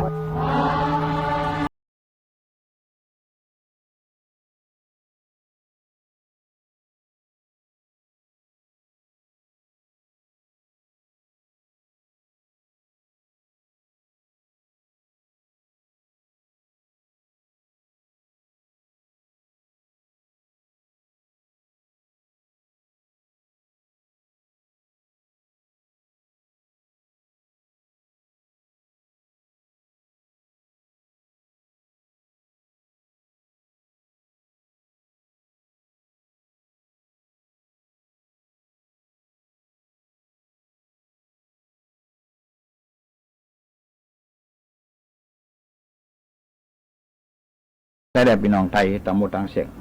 กำเลยข่าวลุงเสี่ยวต่อที่มาลัดนี่ลองทุ่งสัมวัฒนธรรมประเพณีผู้เฮ็ดมาอย่าเฮ็ดไว้เตียนก้นเท่าก้นเกี่ยเขาเปิ้นถือกับม่านต่างเฮาเปิ้นว่าเป็นก้นเนี่ยอำดีไว้มีสามเปิงว่าไผเพนี่สามอย่างนั้นเฮาขาดอะไรเงื่องเว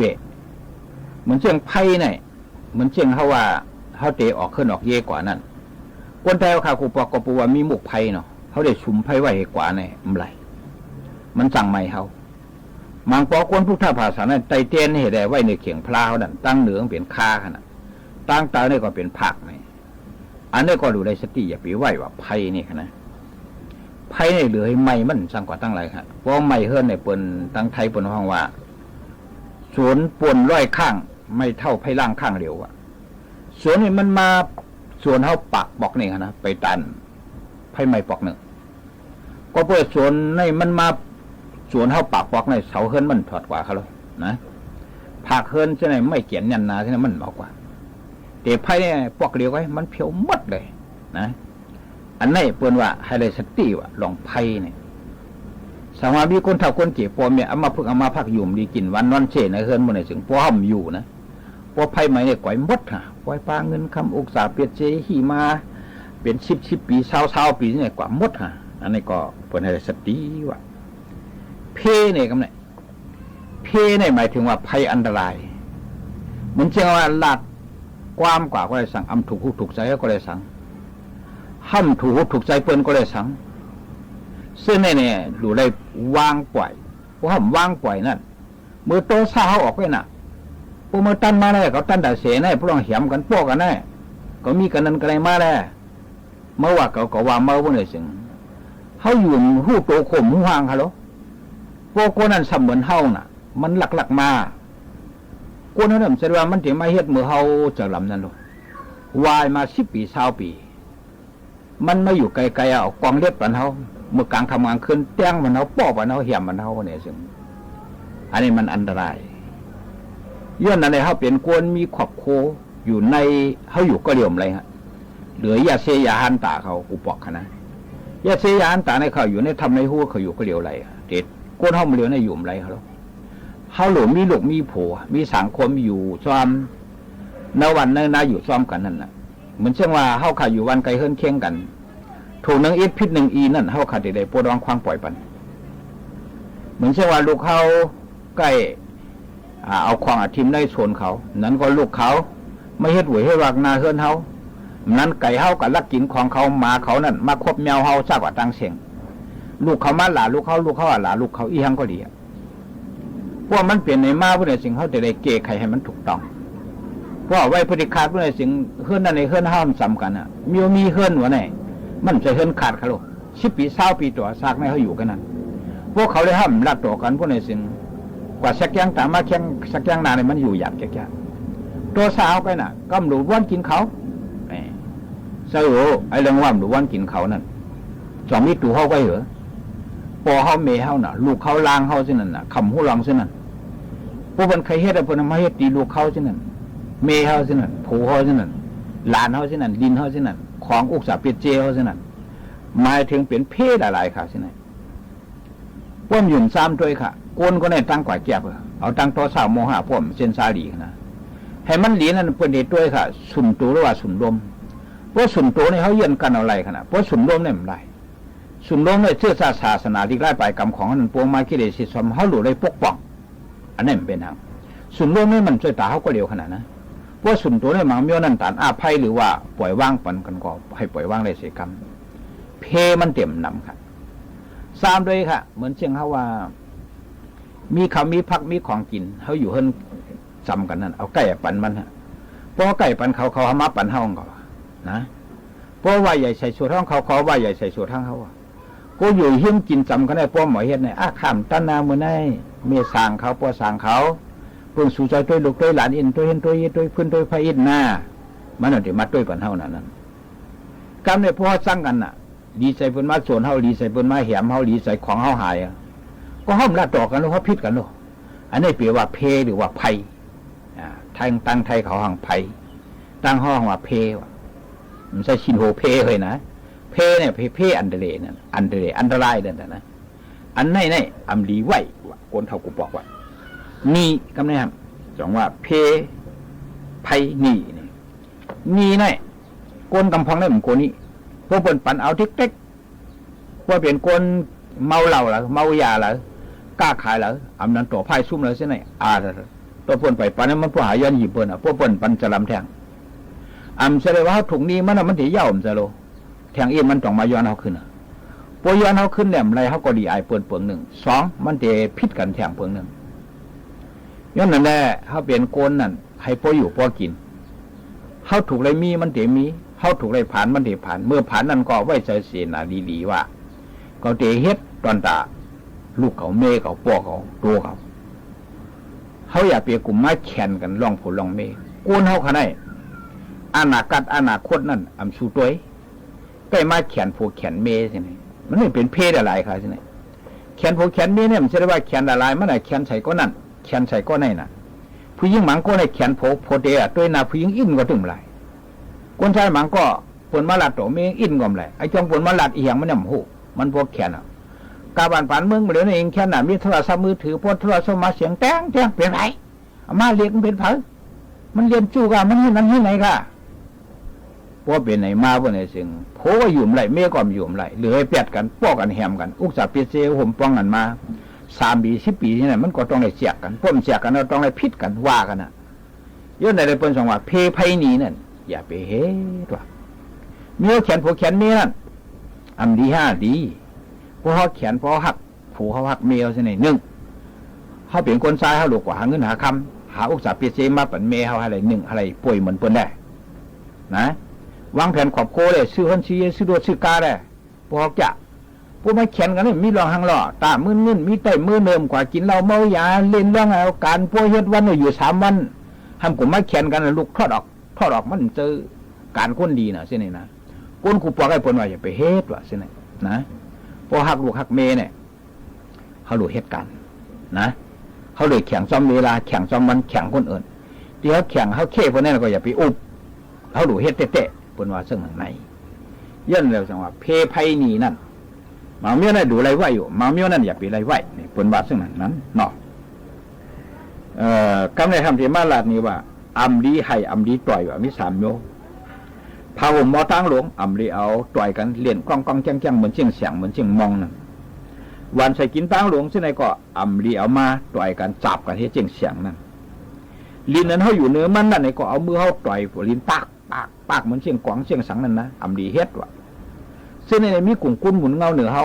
เซอร์ต้นตาที่เอามาป้อจับกันต่อยกังกิ้งโขมอพอเฮ็ดซึ่งนั้นพวกในสิ่งวัฒนธรรมประเพณีหรือว่าโชคลาภสัพพะกาก็จะปีกกว่าเขาเปลี่ยนก้นเนี่ยก็จะเปลี่ยนก้นตกหลังสมองเขาก็จะดื้อป่องแรงจังเนี่ยเป็นว่าซึ่งไหนเนาะอันนี้ก็อะไรเข้าใส่ไว้กับศิกรรมเนี่ยดีลือดีได้ปึ้งดีได้ปึ้งเล่มดีกว่านอนมีอยู่3 ตีนี่ก้นกูปอกคนสอนไว้ฮะ 1ชิมตั้งแท้ของวดทด2กะทาม3สลอพามซะแน่มดีกว่าลือนอนคืนนอนวันว่ะชิมอันว่าได้เป็นที่สังขายานเขาก็พลิกซิกไว้สิขาปุกต่อ2 บาท 27เปิ้นกว่าห้ามให้กูมิวๆขาดติกันนั่นนะเปิ้นน่ะปิกนั่นน่ะที่เตมันแต่ปิกนี่เหมือนเช่นว่าสังขายานเขาเสาไหน1อย่าไปเหยียบเยอะยะ2อย่าไปลงไข่ลองเยอะลองขี้ใส่เนื้อลิ้นแนะนำ3อย่าเป็นนางสามผู้หญิงก็ดอกก็ซะกว่าตั้งเสียงโอ้มันนำน่ะนะย้อนอะไรเปิ้นกว่าพลิกซิกเปิ้นว่าปิ้งหยับไปอ่ะเพราะอยู่นั่นในก็เฮาคำสอนนี้มืดตื้อๆให้นั่นน่ะเหมือนเช่นว่าสังขยานเขาจะในปนนี้สิกขาปุกต่อสิกขาได้หมายถึงว่ามันสูงฮะความพลาเป็นสาเฮากว่าปิ้งหยาบไปนั่นกำเหลียวอำดีกว่านอนว่านั่นเพราะนอนเราหากินหยาบครับกะทามจริงห้ามไม่หมายถึงมันมีหังนั่นน่ะเปิ้นป้อมกว่าเขามันน่ะเฮาสมันนอนพวกนี้จึงอันนั้นไรก็เป็นจุงเป็นเพื่อเป็นกระหวยเนี่ยมาเก็บกินหลุบคบคับกลางคำกลางขึ้นหมูหมาแมวไก่อันนี้นั่นแหละมันเด็กกว่าหากะทามนั่นนะอันนี้ก็ดีกว่านอนสลอพามสลอพามเนี่ยเป็นที่เปิ้นว่าถือศีลกินเสเปิ้นปฏิวัตินั่นน่ะเปิ้นปันเทศทางให้มีตีกันนั่นศีลเพราะว่าสลอบเนี่ยหมายถึงว่าเป็นก้นตีกว่าถือกว่าจ้างกรรมนั่นน่ะถ้าซ้ำกว่านอนว่าจริงเฮาก็เตยุ่มไล่กินไล่เตขี้มาหามขึ้นจงรับสัพพกาได้ก็เต็มมีไหนเช่นนี้เฮาดูเลยฮู้ไว้เสียกันเนาะย้อนในปอเมพี่น้องพร้อมเสียงไทยและพี่น้องไทยตามมุทางเสียงผู้ได้ยินเสียงข่าวลงเสียออโตในก็ให้แม่นย้ำพอมีมังละกัจจิเรียนจากคุณกุนังตามมุทางเสียงเสียกำขามเมื่อสงครับมาถ่อมด้วยลองก้นในกันกวนค่ะย่ำพองจะเหลวนั่นเนี่ยค่ะเมื่อก่อนนั่นมีเจ้าภูผ่านสร้างเฮ็ดเป็นกล้วยตัวหนึ่งเสียว่าเมื่อเตเลยไทยให้ไทยหน้าเฮ็ดเรื่องก้นกูวันตั้งกินเมื่อนั่นซ้ำเตเลยกินเยอะยาเตปันอาศักอยู่เศร้าตาเมื่อ50 ปีในเย้าค่ะกำนั่นกล้วยก็จังถามขึ้นว่าจังเทียงขึ้นว่าคาเลยเฮ็ดกันเฮือหยับป้อตานนายนั่นเสียเย้าสมัยเตเลยกินเยอะกล้วยเตเอาตา20 ปีกล้วยเย้าค่ะอันเหลือนั่นเก็บไว้ขึ้นคาแลในเย้าผู้ผ่านสร้างก็พร้อมจอมขอความกล้วยนั่นอยู่เย้าค่ะถึงแทงว่านึงผ่านสร้างเฮ็ดเป็นลิงแทงตัวหนึ่งเสว่าหังลิงว่าเมื่อเตเลยเฮ็ดเฮาก้นยุ่มไหลโขไหลเตเลยเฮ็ดเฮาก้นมีตั้งมนเจอเตเลยคิดตั้งตู้เนี่ยตั้งกินของเมื่อจึงเป็นกล้วยเตปันอาศักอยู่เศร้าเมื่อ20 ปีในอยู่เย้าค่ะกำนั่นลิงก็เถียงขึ้นว่าเตเลยเฮ็ดให้เขามนเสื้อใจเสียเย้าซ้ำเตเลยคิดตั้งตู้เนี่ยเย้าเตเลยกินกล้วยได้10 ปีกล้วยก็ติ๋มเป็นปอเย้าว่าไหนเสผู้ผ่านสร้างก็พร้อมจอมขอความลิงนั่นอยู่เย้าค่ะวันทวน3 ซ้ำผ่านสร้างนั่นเฮ็ดเป็นมาตัวหนึ่งเสว่าเมื่อเตเลยอยู่ที่พักดูเกินตั้งวันเสเห่าเตเลยกินเขาพักอันกึดอันเลือเจ้าเฮือนนั่นก้วยเตปันอาศักตายอยู่เศร้าเมื่อใน25 ปีในเย้าค่ะกำนั่นมาก็จังขึ้นเพียงขึ้นเสว่าเตเลยอยู่ที่พักดูเกินเสเห่าปันตั้งวันในค่ะป้อนั้นเอา15 ปีก้วยก็เลยเย้าค่ะอันเลือนั่นเกี่ยวไปขึ้นเสคาแลในอยู่เย้าค่ะผู้ผ่านสร้างก็พร้อมจอมขอความหมานั่นอยู่เย้าค่ะวันทนสีนั่นจำผ่านสร้างเฮ็ดเป็นก้นก้อนหนึ่งเสว่าเมื่อเตอำโลเฮ็ดการสั่งเสเตเลยเกี่ยวเตเลยมนกินนอนเสคำจี้จิมมึงก้นนั่นก้วยเตปันอาศักได้อยู่เศร้าเมื่อ20 ปีในกำนั่นก้นก็เถียงขึ้นว่าจัดปานดีตานในอาศัก20 ปีในนั่นอำปดนาคา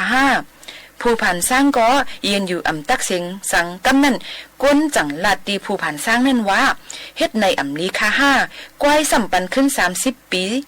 ลิง30 ปีมา30 ปีเจอนั่นปันคามดคาแลป้อจึงนั่นในจึมคาก็อยู่เลย70 ปีเย้าในอยู่เย้าผู้ผ่านสร้างนั่นก็พร้อมจอมขอความกวนนั่นอยู่เย้าค่ะย้อนนั้นกอบสั่งแลเมื่อเตอาศักเฮาค่ะ20 ปีนั่นเลยอยู่เกี่ยวกินมนเสในข้าวยาม30 ปีนั่นซ้ำเหตุการณ์เล่งนาเฮินหนังโวหนังควายแทง10 ปีซ้ำลือเฮ่อเสหยอกลูกหยองล้านหนังลิงนั่นเสเย้าแทง10 ปีซ้ำอยู่เฮิรนเสไปเฮิรนไหนนั่นขอตอบนั่นมีในขอถามนั่นตั้งหมดตั้งเสียงอยู่เย้าค่ะในก็เป็นลองเอาปุ่มก้นในเอามาฝากตอนจู้ถึงบ่แม่ปีน้องๆเขาให้เล็งยินถ่อมจอมกันว่าจึง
ว่าเดี๋ยวเป็นลองปื้นหูตั้งหันกูลองกูอันนั่นคัดเจอใส่แห้งฝักตอนจุดถึงปอไม่พี่น้องเขาพูยินถ่อมเขากูปานกูเส้นกันอยู่ในเซเมื่อในอ่ำหั่นเจอขึ้นสืบยินถ่อมด้วยแทงต่างวันมาข้าวยาเหมือนกันในข้าวยิ่งหมูขาน้นผัดยันเมื่อดังเพียงความหวานหูถูกเจอก่อนส่งขึ้นมาหกมาทุบจอมพี่น้องเขาแทงลื่นสุดค่ะย้อนสู้ปั่นพี่น้องเขาเหตุการณ์สังกอโตโกสังกอเฮอมันนาการให้ตื้อต้นย้อนผัดยันเมื่อเย้าค่ะเหมือสุงค่ะ